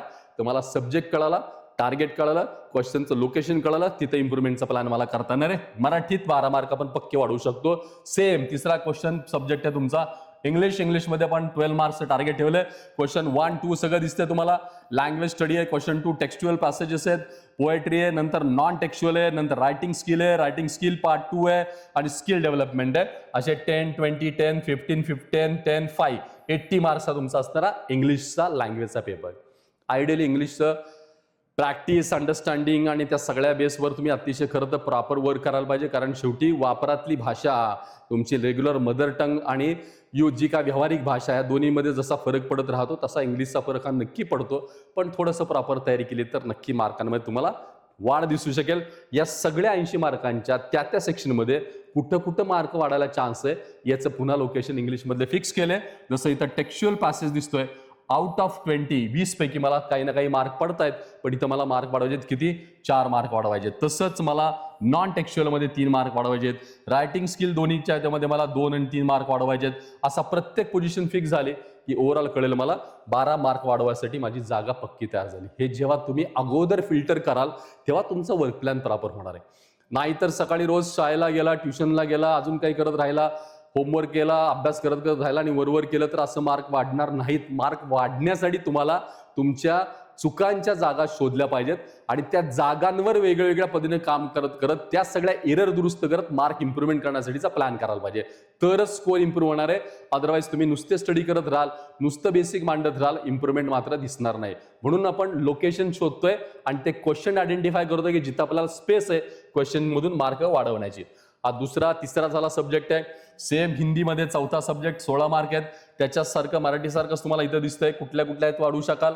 आणि मग ह्या 20 मध्ये 2 मार्क वाढवतो, इथं 5 मार्क, इथं 3 मार्क, इथं 6 मार्क, असे मिळून 16 मार्क पक्के वाढायला चान्स आहे. सेम संस्कृत असेल तर तसं, किंवा तुमचा संयुक्त संस्कृत हिंदी असेल तर तसंच प्लॅन करू शकाल. अगदी 8-8 मार्क तुम्ही दोन्हीमध्ये टाकलेत तरी तुम्हाला पक्क करता येईल. सो अशा पद्धतीने तुम्हाला या हिंदीवर जाता येऊ शकेल. देन अगेन M1 मॅथ्स 1 तुमचा अल्जेब्राचा आहे, याच्यामध्ये 8 मार्क वाढवायचे चान्स. आता मॅथ्स 1 मध्ये अल्जेब्रामध्ये जे सगळे तुमचे 6च्या 6 चॅप्टर असतील, हा क्वेश्चन 1 to 5 आहे. हे पहिला प्रश्न 8 मार्काचा, दुसरा 12, 9, 8 आणि 3 मार्काचा, असा 40 मार्काचा ओव्हरऑल पेपर आहे. किती आणि कुठं पुन्हा आपण काय फिक्स केलेत याच्यातले, जसं क्वेश्चन 2 आहे 12 पैकी तिथं 3 मार्क वाढवायचे, इथं 2 मार्क वाढवायचे, इथं 3 मार्क वाढवायचे. म्हणजे प्रश्न 2, 3 आणि 4 या 3च प्रश्नात मार्क वाढवायचं टार्गेट ठरवले. आता याचा अर्थ काय होतो की जसं इथं तुम्हाला इथं 3 मार्क वाढवायचे आहेत, म्हणजे इथं कुठलाही क्वेश्चन समजा 3 मार्काला आहे आणि 12 मार्काचा आहे, तर याचा अर्थ मला सगळ्या चॅप्टरचे 3 मार्काचे क्वेश्चन मला एकदम आयडियली परफेक्ट करायला पाहिजे तिथं. म्हणजे टार्गेट ठेवताना पण काय करायचंय, जर का मी क्वेश्चन 2 मध्ये जर मार्क वाढवायचा प्लॅन करत असेल तर याचा अर्थ मला सगळे 3-3 मार्काचे सगळे क्वेश्चन एकदम उत्तम करायला पाहिजेत. मग चॅप्टर सिलेक्ट करून त्यातला एक्सरसाइज सिलेक्ट करून मग प्रत्येक एक्सरसाइज मध्ये कोणकोणते 3 मार्काचे आहेत ते अगोदरच फिल्टर सगळे लावायचे. आपण पुढे गेल्यावर हे सगळ्यावर बोलणार आहे की सायन्सचा अभ्यास कसा करायचा आहे, मॅथ्सचा कसा करायचा आहे. एक स्पेशल व्हिडिओज मी आता या सगळ्यावर तुम्हाला एक शेअर करत जाणार आहे की M1चा स्टडी कसा करा पेपरच्या अकॉर्डिंग, M2चा कसा करा, काय वर्क करा, याचे तुमच्या सेपरेशन नोटबुक कशा घाला, सुरुवातीपासून कशा वह्या सगळ्या सेपरेट करा, कंटेंट कसा मांडा, हे सगळं एक गोष्ट तुम्हाला आता येईल. याच्यानुसार ठरवलं की आपण 8 मार्क अल्जेब्रात पक्के वाढवू शकतो आणि त्यासाठी मला 3 क्वेश्चन सपोर्टला आहेत. प्रत्येक प्रश्न मी थोडी तयार केली, पक्के माझे 8 मार्क वाढणार आहेत. नाव नेक्स्ट जसं अल्जेब्रात असं जॉमेट्री पेपर 2 मध्ये सुद्धा मला 8 मार्क वाढवायचे आहेत. सेम लोकेशन 3 मार्क्स इथं 2 मार्क्स इथं 3 मार्क्स आहेत, असे म्हणून मला 8 मार्क वाढवायचे आहेत. दुसरा, तिसरा, चौथा याच्यात तुमचे प्रूव्ह दॅटचे क्वेश्चन्स आहेत, तुमचे थिअरम्स आहेत, अजून काही फॉर्म्युला बेस्ड क्वेश्चन आहेत, हे पक्क करू शकता, काही प्रॉब्लेम नाही. ट्रिग्नॉमेट्री सारखा चॅप्टर थोडा टफ वाटतो आपल्याला, पण आपण त्याला खूप सोपं करून शिकणार आहे. त्याचा स्पेशल एक सेशन मी घेणार आहे ट्रिग्नॉमेट्रीचं की तुम्हाला आयडिया कळेल की अतिशय सोप्या पद्धतीने थिअरम, सगळे थिअरम आयडियाला आपण वेगळ्या टाईपमध्ये एकत्र करू आणि एक थिअरमचं सेशन कंडक्ट करू. त्याच्यामध्ये तुम्हाला क्लिअर सगळ्या गोष्टी कळतील, किती सोप्या वेळी आपण थिअरम लक्षात ठेवू शकतो. असे जे स्पेसिफिक आणि 100% पेपरला येणारे क्वेश्चन्स आहेत हे फिल्टर पाहिजेत आणि त्या क्वेश्चनचं रिपिटेशन करून आपण पक्क ठरवायचं हे प्रश्नातला एकही मार्क घालवायचं नाही आणि मला मार्क वाढण्याचा चान्स तिथं असणार आहे. सो 8 मार्क आपण अशा पद्धतीने मॅथ्समध्ये वाढवू शकतो. सेम अशाच पद्धतीनं सायन्स सब्जेक्ट गेलो, S1 मध्ये आपण 7 मार्क वाढवायचा प्लॅन करतोय. मग 7 मार्क वाढवताना प्रश्न क्रमांक 1, 2, 3 पहिल्या 3च प्रश्नामध्ये हा 1, 2 आणि 4 मार्क, मग अशी जसं बोललो तसं तसं आपण मार्क इम्प्रुव्हमेंटचा प्लॅन नक्की करणार आहे. असा प्रत्येक सब्जेक्ट दिसेल तुम्हाला. सायन्स 2 मध्ये 7 मार्क आहेत, हे 7 मार्क 2, 4 आणि 1 म्हणजे क्वेश्चन 2 मध्ये, 3 मध्ये आणि 4 मध्ये इथं मार्क आपण वाढवतोय. प्रत्येकाकडे तुमच्या लक्षात येईल. मी आता एकदा तुम्हाला थीम कळले त्यामुळे फार डिटेल द्यायची गरज नाही, ओव्हरऑल आयडिया तुम्हाला फक्त कळावी हा त्याच्या मागचा हेतू आहे. तिथं हिस्ट्री आणि पॉलिटिक्स, हिस्ट्री पॉलिटिक्स मध्ये 12 मार्क आहेत. सो क्वेश्चन 1 टू क्वेश्चन 9 9 प्रश्न आहेत आणि याच्यात प्रश्नांची संख्या जास्त आहे पण मार्क छोटे छोटे थोडे असतात, त्याच्यामुळे याच्यामध्ये स्पेस फार मिळत नाही. जसं इकडे तुम्हाला दिसत आहेत पॉलिटिकल सायन्समध्ये तर क्वेश्चन तुम्हाला दिसत आहेत, त्याच्याकडे खाली जाताना हे पहिले क्वेश्चन सगळे तुम्हाला दिसत आहेत. 6 मार्क, 8 मार्क, 8, 4, 4, 6, 2, 4, 4, 2 असे म्हणून 40 मार्क तुमचे होत आहेत. याच्यात मार्क वाढवताना क्वेश्चन 2 मध्ये 8 मध्ये इथं 3 मार्क वाढवायचे आहेत, 4 मध्ये इथं 2 वाढवायचे आहेत, क्वेश्चन 5 मध्ये 2 मार्क वाढवायचे आहेत, क्वेश्चन 7 मध्ये 3 मार्क वाढवायचे आहेत आणि क्वेश्चन 8 मध्ये 2 मार्क वाढवायचे आहेत. असे सगळे तुम्हाला छोट्या छोट्या ठिकाणचे स्पेस मिळवत तुम्हाला ओव्हरऑल इतिहास आणि राज्यशास्त्रामध्ये तुम्हाला ओव्हरऑल 12 मार्कांच्या टार्गेट, इम्प्रुव्हमेंटचं टार्गेट असणार इथं. याप्रमाणे जॉग्राफी तुमचा तसंच आहे, 8 मार्क वाढवायचे आहेत. इथं पण प्रश्न 7 आहेत तुम्हाला आणि या प्रश्न 7 मध्ये प्रश्न क्रमांक 3 मध्ये तुम्हाला 1 मार्क वाढवायचा आहे, प्रश्न क्रमांक 5 मध्ये तुम्हाला 2 मार्क वाढवायचे आहेत, 6 मध्ये तुम्हाला 2 मार्क वाढवायचे आहेत आणि 7 मध्ये तुम्हाला 3 मार्क वाढवायचे आहेत. असे मिळून 8 मार्कांचं टार्गेट आहे. आता त्या प्रश्नांना आपण सोबत घेऊन नंतर त्याच्यावर डिस्कस करणार आहे की ते 2 मार्क कसे वाढवूया, मग कुठल्या टाईपचं प्रॅक्टिस करायचं आहे, काय सगळं डिटेल आपण एक बघणार आहे. आता एकदा फ्रेम कळली आणि तुम्हाला कॉन्फिडन्स आला की येस सर हे सगळं असं केलं की मार्क वाढू शकतात, बस बाकी काही आता वेगळं करायची गरज लागणार नाही, या प्लॅन मध्ये बरोबर तुम्हाला जाता येऊ शकेल. आता हे सगळं करताना जसं मी आता बोललो की मला किती टक्के वाढवायचे ठरलं, 15% म्हणजे 90 मार्क आहेत. मग 90 मार्क कसे वाढवले पाहिजेत, एकदम असं बघितलं 90 मार्क तर फार मोठे वाटतात, पण त्याला थोडं वाटून दिलं तर मग मला कसं वाटून देता येऊ शकेल. मग मी माझ्या सगळ्या 10वीच्या विषयांचे 3 ग्रुप केले, ग्रुप 1, ग्रुप 2, ग्रुप 3. मग ग्रुप 1 मध्ये काय केलं मी, 3 भाषा ठेवल्या 300 मार्काच्या, ग्रुप 2 मध्ये मी 200 मार्काचा टेक्निकल सब्जेक्ट ठेवले, ग्रुप 3 मध्ये मी SS 100 मार्काचं ठेवलं. मग सगळ्यांना वाटणी दिली, लँग्वेजमध्ये 40 मार्क, टेक्निकलमध्ये 20 मार्क, सोशलमध्ये 20, टेक्निकलमध्ये 30 मार्क, सोशलमध्ये 20 मार्क, असं 90 मार्क. मग त्या 300 मध्ये 40 मार्क वाढवायचे आहेत, त्याच्या पण मी लोकेशन ठरवले. मग मराठीत किती, हिंदीत किती आणि इंग्लिशमध्ये किती. मग प्रत्येक सब्जेक्टचं बरं ठरवलं की मराठीत 12च वाढवायचे आहेत, इंग्लिशमध्ये 14च करायचे आहेत, हिंदीमध्ये 16च वाढवायचे आहेत. मग त्यांच्या पण जागा ठरवल्या. मग 12 मार्कासाठी क्वेश्चन 2 आहे, 3 आहे, 4 आहे, काय जे ठरले असेल ते असं एक ठरवलं. कळतं की जरी आकडा 90 मार्कांचा वाढण्याचा दिसला तरी तो नक्की वाढू शकतो. प्रत्येक विषयात थोडं करायचंय. आता हे सगळं करताना काय करावं लागेल, त्यासाठी पहिली सगळ्यात महत्त्वाची गोष्ट तुमचं बॉडी क्लॉक सेट पाहिजे. नंबर 1 बॉडी क्लॉक सेट पाहिजे. जोपर्यंत बॉडी क्लॉक सेट होत नाही तोपर्यंत तुम्हाला कुठलाही कंटेंट तयार करताना किंवा तुम्हाला तो घेता येणार नाही. एक्झाम मध्ये गेल्यावर काय लागतं, म्हणजे पहिली 2-3 कॉन्सेप्ट अगदी क्लिअर आहेत, लक्षात घ्या. 10वी कशावर अवलंबून आहे, 10वीचा बेस फक्त 2 शब्दांशी कनेक्टेड आहे, एक रिकॉल आणि रिव्हिजन. म्हणजे मॅक्सिमम रिव्हिजन करा आणि उत्तम रिकॉल करा, दॅट्स इट. हे 2 शब्द म्हणजे 10वी आहेत. रिव्हिजन अँड रिकॉल म्हणजे 10वी आहे. जास्तीत जास्त उजळणी करा आणि उत्तम आठवायचा प्रयत्न करा. उत्तम पद्धतीने 10वीला मार्क पडतील. त्यामुळे 10वी 2च शब्दांवर आहे, revision and recall. That's it, clear एकदम. आता हे सगळं करताना मला रिव्हिजन जास्त कशी होणार आहे, तर मला माझा स्वतःचा एक प्लॅन सगळा अख्खा करावा लागेल. परीक्षेला गेल्यावर नक्की काय घडतं, पेपरला गेल्यावर काय घडतं, पेपरला गेल्यानंतर 3च शक्यता असतात. एक प्रश्नाचं उत्तर येत असतं, प्रश्नाचं उत्तर येत नाही, प्रश्नाचं उत्तर कन्फ्यूज करतं. अशा 3च पॉसिबिलिटी आहेत. उत्तर येत असतं असं 20-30%, 40% नक्की आहे की उत्तर येत असतं. 30-40% उत्तर कन्फ्यूज करतं आणि 10-20% उत्तर येतच नाही असं असतं. जे उत्तर येत नाही त्याला थोडं बाजूला ठेवूया. कन्फ्यूज करतं आणि जे येतं हे 2 अतिशय महत्वाचे आहेत. येतं ते परफेक्ट मांडालच, पण कन्फ्यूज जे करतं तिथं मार्क जायची शक्यता जास्त असते. मग परीक्षेत बोर्ड का अपेक्षित ठेवतं, एक क्वेश्चन आहे त्याचा एक अर्थ समजला पाहिजे तुम्हाला आणि त्याचं एक स्पेसिफिक उत्तर लिहिलं पाहिजे. बोर्डाला अपेक्षित आहे तशा पॅटर्न प्रमाणे तुम्ही त्या सगळ्या मुद्द्यांनुसार उत्तर लिहिणं ही बोर्डाची प्रायोरिटी किंवा ती त्यांची गरज आहे. आपल्याला काय येतं याच्यापेक्षा त्या पेपरची, त्या प्रश्नाच्या उत्तराची गरज काय, असं मॉडेल मला एकदा कळालं की मी पक्क ते तयार करू शकतो. म्हणजे याचा अर्थ मला थोडं रीड करायला पाहिजे, थोडं प्रॉपर लर्न करायला पाहिजे, थोडं राईट करायला पाहिजे, थोडं रिकॉल करायला पाहिजे आणि मग मला पेपरमध्ये ते उत्तम पद्धतीनं मांडलं पाहिजे. अशी सगळी माझी अभ्यासाची प्रोसेस असणार आहे. आता या सगळ्यासाठी काय लागणार आहे, वेळ लागणार आहे. अभ्यास करायचा आहे, इच्छा आहे, अभ्यास करायचा आणि मार्क पडायचे. सगळ्याची पहिली गरज काय, टाइम. सो पहिलं इम्पॉर्टंट आहे टाइम मॅनेजमेंट, याचा अर्थ बॉडी क्लॉक. अख्खा दिवस माझा कसा असेल आणि तो मी कसा बसवू शकेल याच्या थॉटवर तुम्ही गेला तर तुम्हाला थोडा दिवस समोर मांडून दाखवतोय. मे बी काहींचा थोडा वेगळा असू शकेल, पण एक जनरल एक्झाम्पल म्हणून फक्त बघा डेली टाइम टेबल काय. सकाळी 6 वाजता उठणं आणि रात्री 11 वाजता झोपणं ही तुमच्या सकाळी उठण्याची आणि झोपण्याची म्हणजे 11-11:30 पर्यंत असं गृहीत धरा. मॉर्निंग 6 o'clock to 11 o'clock पर्यंत तुमचं शेड्यूल आहे. याच्यामध्ये जर का तुमची स्कूल सकाळी 10 नंतर आहे, 9:30 नंतर, 10 नंतर आहे, तर 10 ते 4, 10 ते 5 अशी स्कूल तुमची असेल तर कसा अभ्यास होईल. अभ्यासाच्या वेळा बदलतील, वर्किंग बदलेल, थोडा ट्युशन असेल तर वेगळं होईल, थोडं काय असेल तर वेगळं होईल, पण एक ओव्हरऑल फॉर्मॅट आपण बघूया. सकाळी मॉर्निंगला 6 वाजता तुम्ही उठलात, याच्यानंतर 6 ते 7 तुमचं सगळं मॉर्निंग सगळ्या रिफ्रेशमेंट आवरणं वगैरे होऊ शकेल. सकाळी 7 ते 8:30 हा एक सकाळचा टाइम आहे. आता इथं लिहिलं सोशल स्टडीज आहे, पण आपण इथं म्हणूया की सब्जेक्ट नंबर 1 एक आपण विषय अभ्यास करू शकतो. कुठला एक विषय सकाळी 7 ते 8:30 1.5 तास 90 मिनिटचा स्लॉट आहे, त्याच्यात आपण करू शकतो.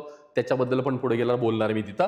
दुसरा पॉईंट आहे सकाळी 10 ते 4:30 पर्यंत तुमचं स्कूल टाइम आहे. 10 to 4:30 स्कूल टाइम आहे. त्याच्यानंतर तिसरा आहे 6 to 7:15 हा बरोबर संध्याकाळचा 1.25 तास आहे. हा सब्जेक्ट तुमचा 2 म्हणूया आपण, इथं सब्जेक्ट 2 म्हणूया. इथं मी सब्जेक्ट 1 म्हणलं, इथं सब्जेक्ट 2 आहे. नंतर 7:15 ते 8:30 पुन्हा एकदा इथं 1.25 तासाचा वेळ आहे, इथं सब्जेक्ट नंबर 3 म्हणूया आपण. असे तिसरा विषय झाला. सो पहिला विषय, दुसरा विषय, तिसरा विषय असे 3 सब्जेक्ट झाले, फर्स्ट, सेकंड आणि थर्ड, तिन्हीच्या तिन्ही. यानंतर 8:30 ते 9:15 पर्यंत तुमचा डिनर, थोडे जेवणासाठी वेळ आहे. 9:30 ते 10:30 1 तास आहेत, सब्जेक्ट नंबर 4 आहे. आणि रात्री 10:30 ते 10:30 ते 11 हाफ एन आवर आहेत, रिकरिंग वर्क आहे. रिकरिंग स्टडी, रिकरिंग वर्क म्हणजे काय ते पुढे गेल्यावर आपण बोलूया काय ते. या सगळ्याचा अर्थ असा होतो की जर का तुम्ही कुठल्याही प्रायव्हेट ट्युशन कुठं एंगेज नसाल आणि तुम्ही काही वेगळं काही वर्किंगमध्ये नसाल आणि पूर्ण सेल्फ स्टडीमध्ये जर असाल तर 100% तुमच्याकडे दिवसभरातला 10 ते 4:30 अशी शाळा पकडली तर तुम्ही किती तासात किती अभ्यास करू शकता. जसं इथं दिसतंय तुम्हाला 7 ते 8:30 हा जवळपास तुमचा 1.5 hour म्हणजे 90 मिनिटाचा वेळ तुमचा आहे तिथं. नंतर आज संध्याकाळी 6 ते 7:15 हा जवळपास तुमचा अप्रॉक्सिमेट 75 मिनिट्सचा वेळ तुमच्याकडं संध्याकाळचा पण असणार आहे. नंतर 7:15 ते 8:30 हा पण 75 मिनिटाचा तुमचा वेळ आहे. त्यानंतर रात्री 9:30 ते 10:30 परत हा 60 मिनिटाचा वेळ आहे आणि रात्री 10:30 ते 11 हा तुमचा 30 मिनिटाचा वेळ आहे. हे सकाळचे तुमचे 90 मिनिट्स आहेत. हे सगळे जर तुम्ही पकडले ओव्हरऑल म्हणजे हा 1.5 तास तुमचा झाला, हा 1.25 तास, हा 1.5 तास म्हणजे हे तिथं 3 तास झाले तुमचे, हे 3 hours झाले. आणि हे 60 आणि 30 मिनिटं म्हणजे हे परत 1.5 तास झाले. म्हणजे ओव्हरऑल जर पकडलं तुम्ही तर 4.5 hour तुमचा 4.5 तास सगळ्याच्या सगळा अख्खा दिवसभराचा अभ्यासाला वेळ मिळू शकतो. मॉर्निंग 1.5 hour, इव्हिनिंग 3 hours आहेत, लेट नाईट 1.5 hour आहे. म्हणजे 3 तास हे परत 1.5 तास, 4.5 तास आणि सॉरी वरचा 1.5 तास आहे ना, 6.5 तास झाले. जवळपास 6 तास झाले तुमचे, 6 hours झाले. म्हणजे हा 1.5 तास तुमचा वेळ आहे इथं. याच्यामधला परत हा 1.5 तास आहे, हे 1.5 आणि 1.5 3 तास झाले. रात्रीचा अर्धा तास तुम्ही ऍड करू शकता. म्हणजे जर तुम्ही प्लॅन केला तर कमीत कमी मिनिमम 3 तासापासून ते 4.5 तास एवढा अभ्यास तुम्ही पक्का करू शकता. या सगळ्याच्या दरम्यान जरी तुमची एखादी प्रायव्हेट ट्युशन असेल, त्याला तुम्हाला वेळ असेल, थोडा स्पोर्ट्स ऍक्टिव्हिटी असतील, काही असेल, असा जरी वेळ तुम्ही सोडलात तरी कमीत कमी 3 तास तुम्ही रोज अभ्यास करू शकता. म्हणजे तुम्हाला प्रिपरेशनमध्ये मिनिमम 3 आवर्सचा प्लॅन तुमच्या अभ्यासात ठेवला पाहिजे. तो अप टू 4.5 आवर्सचा प्लॅन ठेवला पाहिजे. शक्यतो अभ्यास करताना काय, त्याचा एक वेगळा व्हिडिओ आपण करणारच आहे तिथं, पण आत्ताच थोडा इनपुट्स देतो. सी, बोर्ड परीक्षा जी असते ही कमीत कमी 2 तासाची आणि मॅक्सिमम 3 तासाची. म्हणजे तुम्हाला पेपरला बसल्यानंतर सलग 2 तास बसायचंय किंवा सलग 3 तास बसायचंय आणि त्या 3 तासामध्ये तुम्हाला अख्खं रिकॉल करायचं आणि त्या फॉर्मॅटप्रमाणे मांडायचंय. म्हणजे पहिली तुमची बोर्डाची अभ्यासाची फायनलची बैठक किती तासाची गरजेची आहे? 3 आवर्सची गरजेची आहे. 3 तास तुम्हाला एका जागेवर बसून लिहायचं ही तुमची पहिली नीड आहे. म्हणजे फर्स्ट नीड काय? 3 तास एका जागेवर बसणं ही तुमची पहिली गरज आहे. याचा अर्थ तुम्ही आत्तापासून डोक्यात ठेवा की जर आत्तापासून तुम्ही मिनिमम 1.5 तास वन स्ट्रोक सिटिंग पासून सुरुवात केली आणि 4.5 तास एका जागेवर जर बसायला तुम्ही टार्गेट ठेवलं, 1.5 तासांनी सुरुवात करायची. कमीत कमी 1.5 तास एका जागेवर बसायचं, हालचाल करायची नाही, उठायचं नाही, काही नाही. बऱ्याच वेळा मुलांचा अभ्यास करताना असं होतं, सारखं एकदा इकडं बस तिकडं बस, हे कर ते कर, थोडं इकडं उठ थोडं तिकडं उठ, काहीतरी घेऊन बस आणि काय काय तुमची बरीच कारणं काय काय राहतात तिथं. तुमची बैठक कॉन्स्टंट होत नाही आणि इथं तुम्ही खरं बॉडी क्लॉक बिघडून टाकता. कायम लक्षात ठेवा. म्हणजे मी हे जर उदाहरण मुलांना कायम सारखं सांगतो की एखादी हाफ मॅरेथॉन आहे 21 किलोमीटरची आणि एखाद्या रनरला पळायचं आणि त्याला त्यात नंबर काढायचा आहे, त्याला तेवढा कमी म्हणजे तेवढा ह्याच्यात त्याला यायचं रँकला किंवा त्या स्कोरला त्याला एवढं कव्हरअप करायचंय. तर तो प्रॅक्टिस करताना प्लेयर 21 किलोमीटरची हाफ मॅरेथॉन आहे, प्रॅक्टिस करताना कमीत कमी तो 30-35 किलोमीटर प्रॅक्टिस करत असेल की ज्यामुळे 30 किलोमीटर पळल्यामुळे त्याला 21 किलोमीटर पळताना दम लागणार नाही. सेम तुमच्यासाठी जर 3 तास एका जागेवर बसून आपल्याला पेपर लिहायचा तर एका जागेवर आपल्याला कमीत कमी 4-4.5 तास बसायची सवय लागली पाहिजे. तर आपण फायनलला 3 तास बसू शकू आणि आपण सगळे रिकॉल करू शकू. याचा अर्थ शरीराचं बॉडीचं क्लॉक सेट करणं, त्याचा स्टॅमिना डेव्हलप करणं हे पहिलं अल्टिमेट टार्गेट आहे. म्हणून सुरुवात करा 1.5 तासाच्या बैठकीनं आणि 4.5 तासापर्यंत जायचा स्पॅन ठेवा. आत्ता सध्या ठरवताना, म्हणून आपण जे स्लॉट ठरवलेत ना 90 मिनिटं 90 मिनिटं 90 मिनिटं असे स्लॉट मुद्दाम ठरवतोय का, तर 90 मिनिटचा स्लॉट ठरवाल तेव्हा तुमचे 10-15 मिनिटं इकडे तिकडे होऊन 1.25 तास वगैरे तुमचा अभ्यास होऊ शकेल. म्हणून जनरली आता टाइम टेबल करताना कुठलाही स्पेस करताना मिनिमम 90 मिनिट्सचा स्पेस प्लॅन तयार करा. अगदी नाही शक्य झालं 1 तास, 60 मिनिटापेक्षा कमी सब्जेक्टला वेळ द्यायचा नाही. 60 मिनिटं. रोज किती विषयाचा अभ्यास करायचा हा बऱ्याच मुलांचा प्रश्न असतो किंवा आम्ही अभ्यास कसं करू कळत नाही, मग उतारा असतो, हे असतं ते असतं, यात उरकायचं किती, लिखाण काम असतं, क्लासचं असतं, स्कूलचं असतं, होमवर्क कम्प्लिशन, मग सेल्फ स्टडी करणार कधी. तुमची शंका प्रश्न नक्की बरोबर आहे, पण या सगळ्याला तर बॅलन्स करण्यासाठी आपल्याला वेळ थोडा काढावा लागेल ना. तुम्ही अभ्यासाला संध्याकाळी फक्त 6 ते 8 वाजेपर्यंत बसाल किंवा 7 ते 8:30 बसाल आणि तेवढ्याच 1.5 तासात तुम्ही सगळा अभ्यास करायचा प्रयत्न कराल, बिलकुल होणार नाही. म्हणजे तुम्हाला सेल्फ स्टडीसाठी एक्स्ट्रा वेळ सेटच करावा लागेल, तो तुम्हाला रिझर्व करून काढावा लागेल आणि त्या टाइमला ते करावं लागेल. त्यामुळे वर्क करताना डोक्यात ठेवा रोज कोणत्या विषयांचा अभ्यास करायचा, किती करायचा, हे सगळं आपण एक एक गोष्ट नक्की समजून घेणार आहे. आत्ता डोक्यात ठेवा की अभ्यास करताना तुम्हाला मिनिमम 2 किंवा मॅक्सिमम 3 हे रोज विषय अभ्यासात पाहिजे. कमीत कमी 2, मी सेल्फ स्टडी बद्दल बोलतोय, होमवर्क नाही. कमीत कमी 2 आणि मॅक्सिमम 3, 2 to 3 सब्जेक्ट डेली पाहिजे. आणि ते सब्जेक्ट करताना ग्रुप लक्षात ठेवा, ग्रुप 1, ग्रुप 2, ग्रुप 3. ग्रुप मधला एक सब्जेक्ट, ग्रुप 2 एक सब्जेक्ट, ग्रुप 3 मधला एक पार्ट असणार आहे. म्हणजे ह्या प्रत्येक 3 ग्रुप मधला एक पार्ट पाहिजे. 3 लँग्वेज पैकी 1 लँग्वेज रोज करायचे. या 2 टेक्निकल पैकी M1 M2 S1 S2 पैकी 2 कुठले तरी घ्यायचे आहेत, त्या दोघांना त्यात घ्यायचंय आणि मग इतिहास भूगोलापैकी एकाला कोणाला तरी घ्यायचं. असं बसवत गेलात तर तुमचं अख्खं शेड्यूल तयार व्हायला लागेल. काही मुलं सलग 3 दिवस मराठी, मग सलग 3 दिवस इंग्लिश, असं करत करत गॅप मोठा पडला तरी पण तुम्हाला मग रिकॉल नाही होणार. त्याच्यामुळे प्रत्येक सब्जेक्टला थोडा टच ठेवत जाणं गरजेचं असणार आहे. त्याचंही प्लॅनिंग आपण करणार आहे.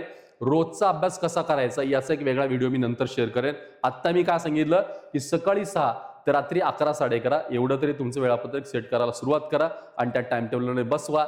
यात होमवर्कचा वेळ वेगळा करा आणि मिनिमम 3 तास ते मॅक्सिमम 4.5 तास आपण टार्गेट ठेवून पुढे जायचा प्रयत्न नक्की त्यातनं करूया. आता हे वर्कमध्ये काय बेसिक लक्षात ठेवा. इथं दिसतंय 7:15 ते 8:30 पर्यंत लिहिलाय, 75 मिनिटं आहेत. आता ह्या 75 मिनिटाचा अभ्यास कसा करणार आहे, कशा वेळी करणार आहे, म्हणजे ऍक्च्युली हे सगळं वर्क वाईज गेलं तर कसं बसवायचंय, सब्जेक्ट वाईज अभ्यास कसा करायचा असा प्रश्न असतो मुलांचा की हा ठीक आहे अभ्यासाला बसलो आता पण आता काय करू नक्की कळत नाही. मग माझ्याकडे टेक्स्टबुक आहे, मग माझ्याकडे नंतर एखादं डायजेस्ट गाईड आहे किंवा माझ्याकडे स्कूलमध्ये लिहून दिलेले क्वेश्चन आन्सर्स आहेत, मग नक्की अभ्यास कसा करू याचा अंदाज मुलांना येत नाही. या सगळ्यामध्ये बेसिक गोष्ट काय तर कुठलाही स्टडी करताना त्याचा एक सिक्वेन्स आणि त्याची एक मेथड सेट करायला पाहिजे. मेथड सेट नाही केली तर नुसतं प्रश्न जर वाचून पाठ कराल असा स्कोर येणार नाही तुमचा. बेसिक वर्क काय बघा, तर पहिल्यांदा ह्या 75 मिनिटाचं डिस्ट्रीब्युशन दिलंय तुम्हाला. या 3 पार्टमध्ये डिस्ट्रीब्युशन तुम्हाला दिलंय. काय तिथं पहिले 20 मिनिट्स आहेत, हे 20 मिनिटं कशासाठी आहेत, शॉर्ट नोटसाठी आहेत. कित्येक वेळा मुलांना ह्या शॉर्ट नोटची गरज, त्याचे महत्त्व हे लक्षात येत नाही. तिथं कशाला शॉर्ट नोट काढायच्यात, आहे की छापलेलं पुस्तक, आहे की छापलेलं नोट्स आहेत, आहे की छापलेलं गाईड आहे, तेच वाचन नंतर करेन असं डोक्यात असतं. इथं पहिला थॉट बदला. रोज जे शिकाल त्या प्रत्येक शिकलेल्या कंटेंटची स्वतःची शॉर्ट नोट बनवणं फार महत्त्वाचं आहे. तिथं खरं तर सुट्ट्यांमध्ये हे सगळं करून ठेवता येतं. अजून पण तुम्हाला संडे किंवा मधल्या सुट्ट्या मिळतील तिथे हे करायचा प्रयत्न करा. शॉर्ट नोट मॅटर करेल. कशी शॉर्ट नोट बनवायची त्याचे काही सॅम्पल कॉपी पण मी तुम्हाला समोर दाखवतो. शॉर्ट नोट का गरजेची आहे, जसा जसा सिलेबस पुढं जाईल तसं तसं कंटेंट वाढत जातो आणि मग टाइम तेवढाच असतो आणि रिव्हिजन जास्त करायची असते आणि मग तेवढा मॅटर रिवाइज होत नाही. म्हणून सगळ्या मॅटरला छोटं करायचा प्रयत्न करा. शॉर्ट नोट म्हणजे तुमच्या नोट्स काही कंटेंट आहे तो छोटा करायचा प्रयत्न करा. जेवढा नोट्सचा कंटेंट छोटा होईल तेवढा रिपिटेशन जास्त होतील, रिव्हिजन जास्त होईल आणि जेवढी रिव्हिजन जास्त होईल तेवढं रिकॉल जास्त होईल. मग रिकॉल होण्यासाठी रिव्हिजन महत्वाचे आणि रिव्हिजनसाठी शॉर्ट नोट महत्वाचे. म्हणून डेली मिनिमम 20 मिनिट्स तरी शॉर्ट नोट पाहिजेत. आता शॉर्ट नोट कुणाच्या करायच्या, लँग्वेजच्या शॉर्ट नोट करायचे का, नाही. मॅथ्सच्या शॉर्ट नोट करायचे का, नाही. मग शॉर्ट नोट कुणाच्या करायच्यात, म्हणजे ज्याच्यात स्पेशली तुमचा S1 S2 हिस्ट्री जॉग्राफी या 4 विषयांच्या शॉर्ट नोट मस्ट आहेत. मॅथ्सला काय करायचं, फॉर्म्युला बेस थोडेसे काही वर्किंग करून ठेवायचे. लँग्वेजला काय करायचं, थोड्या ग्रामरच्या शॉर्ट नोट्स करायच्या, म्हणजे त्याचं टेबल वगैरे बनवून ठेवलं पाहिजे. शॉर्ट नोट म्हणजे टेबल फॉर्म मध्ये करायला पाहिजे तुम्हाला.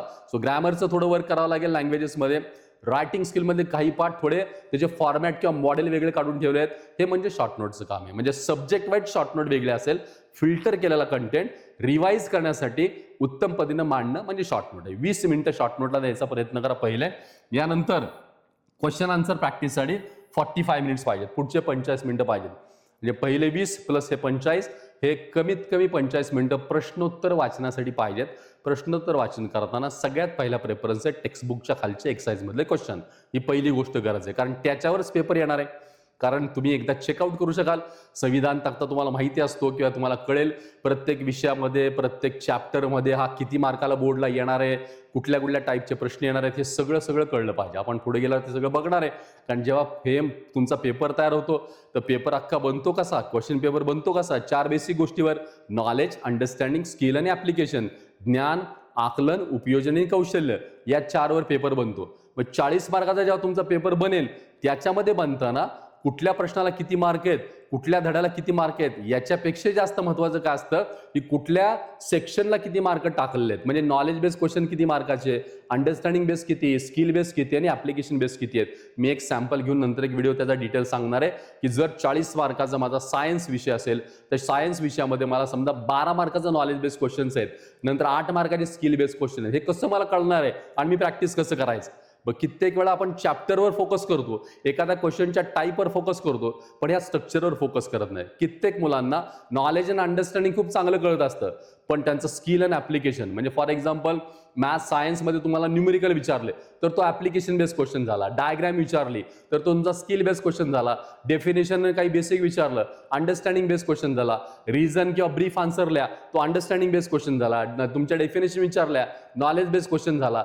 याचा अर्थ काय, प्रत्येक प्रश्नाचा एक स्वरूप आहे आणि त्या टाईपमध्ये तो पेपर फॉर्म होतो. मग आपल्याला हे कळणं महत्वाचं आहे. प्रश्नपत्रिका बनते कशी, मला नक्की एकलं उत्तर कसं लिहायचंय आणि म्हणजे बोर्डची अपेक्षा काय आणि मला त्याला कसं फॉलो करायचंय, या टाईपमध्ये तुमचं डिस्ट्रीब्युशन ऑन तसं ठेवलंय. म्हणून नोट्स काढा, क्वेश्चन आन्सर प्रॅक्टिस करा. हे क्वेश्चन आन्सर प्रॅक्टिस करताना PYQचा आधार घ्यायचा. PYQ प्रिव्हियस इयर क्वेश्चन, की जे मागच्या बोर्डच्या मिनिमम 5 इयर्स क्वेश्चन पेपरला फॉलो करायला पाहिजे आणि त्या प्रश्नपत्रिकेंना फॉलो करून आपण ठरवू शकतो की कुठला टाईपचा कसा क्वेश्चन येतो आणि काय करता येईल. आणि एक रिव्हिजन आहे शेवटची 10 मिनिटाची. जे काही सगळं कराल ते आयडियली रिवाइज करायला पाहिजे. खरं एक रिव्हिजनचा एक रोल किंवा आयडियल मॉडेल काय असतं तर 1-3-6 आहे. 1-3-6 म्हणजे काय तर रिव्हिजन करताना 1-3-6 याचा अर्थ काय, 1 म्हणजे पहिल्या 24 तासात एकदा ते रिवाइज करायला पाहिजे, नंतर तिसऱ्या दिवशी रिवाइज करायला पाहिजे आणि मग 6व्या दिवशी रिवाइज करायला पाहिजे. असं एक गोष्ट शिकलेली तुम्ही 3 वेळा रिवाइज केली एक आठवड्यामध्ये तर ती तुमच्या परफेक्ट लक्षात राहू शकते. परत एकदा सांग, कुठलीही नवीन गोष्ट शिकाल ती फर्स्ट 24 आवर्स मध्ये एकदा रिवाइज करा, नंतर 3rd डेला दुसऱ्यांदा रिवाईज करा आणि 6th डेला किंवा 7th डेला तिसऱ्यांदा रिवाईज करा. अशा 3 रिव्हिजन नवीन शिकलेल्या गोष्टी जे केलात तर तुम्हाला एक प्रत्येक गोष्ट पक्की लक्षात राहायला लागेल. सो हा 136 वाला प्लॅन डोक्यात ठेवा. 136 वाला पहिली रिव्हिजन पहिल्या 24 तासात पक्की करायची. म्हणून ह्या 10-10 मिनिटाच्या उजळण्या पण महत्त्वाच्या असतात. आता फक्त 10 मिनिटात रिवाईज कसं करायचं याच्यासाठी ती शॉर्ट नोटची उपयोग होते आणि मग हे एक एक प्रॅक्टिसनं करता येईल. आपण नंतर सॅम्पल वाईज बघूया तेव्हा कळेल. तर याचा अर्थ काय सांगितला, 75 मिनिटं तुम्हाला बसायचं एका जागेवर, 75 मिनिटाचा विभाग करायचे आहेत, म्हणजे नोट्स काढणं, क्वेश्चन आन्सर लर्न करणं आणि 10 मिनिट्स रिव्हिजन करणं. आता याचं टायमिंग तुम्ही बदलू शकता. काही वेळा नोट्सला थोडा जास्त वेळ ठेवा, थोडा कमी ठेवा, क्वेश्चन आन्सरला जास्त ठेवा, कमी ठेवा, असं तुम्हाला डिस्ट्रीब्युशन करता येईल. या टाईपनं तुम्ही पक्क हे करू शकाल. हा झाला तुमचा दुसरा बेसिक भाग. आता ह्या नोट्स कशा काढायच्या त्याचे काही सॅम्पल आपल्याकडे आहेत. लेट्स सी काही स्टडी सॅम्पल सब्जेक्ट वाईज ते दिसत आहेत. हिस्ट्री आहे, इतिहास भूगोलामध्ये आता बरेच प्रश्न आहेत, काही छोटे छोटे मोठे मोठे प्रश्न आहेत. मग आता इथं दिसतंय तुम्हाला चार्ट तयार केलेला, काही ठराविक माहिती आता इथं दिसतंय लेखन आहे ह्याच्यात भारताविषयी माहिती देणारे परदेशी इतिहासकारांनी ग्रंथ. मग त्याच्यामध्ये नक्की कुठला ग्रंथ लिहिला, कुठल्या इतिहासकारांनी लिहिला, काय कंटेंट त्यातला लिहिला, याच्यावर आधारित तुम्हाला प्रश्न असणार आहे. इथं बघा कंटेंट काय लिहिला. आता हसम निजामी याने काय कंटेंट लिहिला, हे सगळे काय तर इथं ठराविक तुम्हाला दिसतात की 4-5 कंटेंट आणि त्या प्रत्येकाने कोणी कोणी काय काय लिहिलं तिथं. म्हणजे तैमूरलिंगने काय लिहिलं, आमिर खुसरोनी काय लिहिलं, या प्रत्येकाने काय काय लिहिलं आणि या सगळ्याचा बेस काय की भारतातील मध्ययुगीन कालखंडाची महत्वाची माहिती याच्यामध्ये मिळते ह्या सगळ्यांच्या लेखामध्ये. इथं बकरी आहेत, तसेच वेगळ्या बकरी आहेत.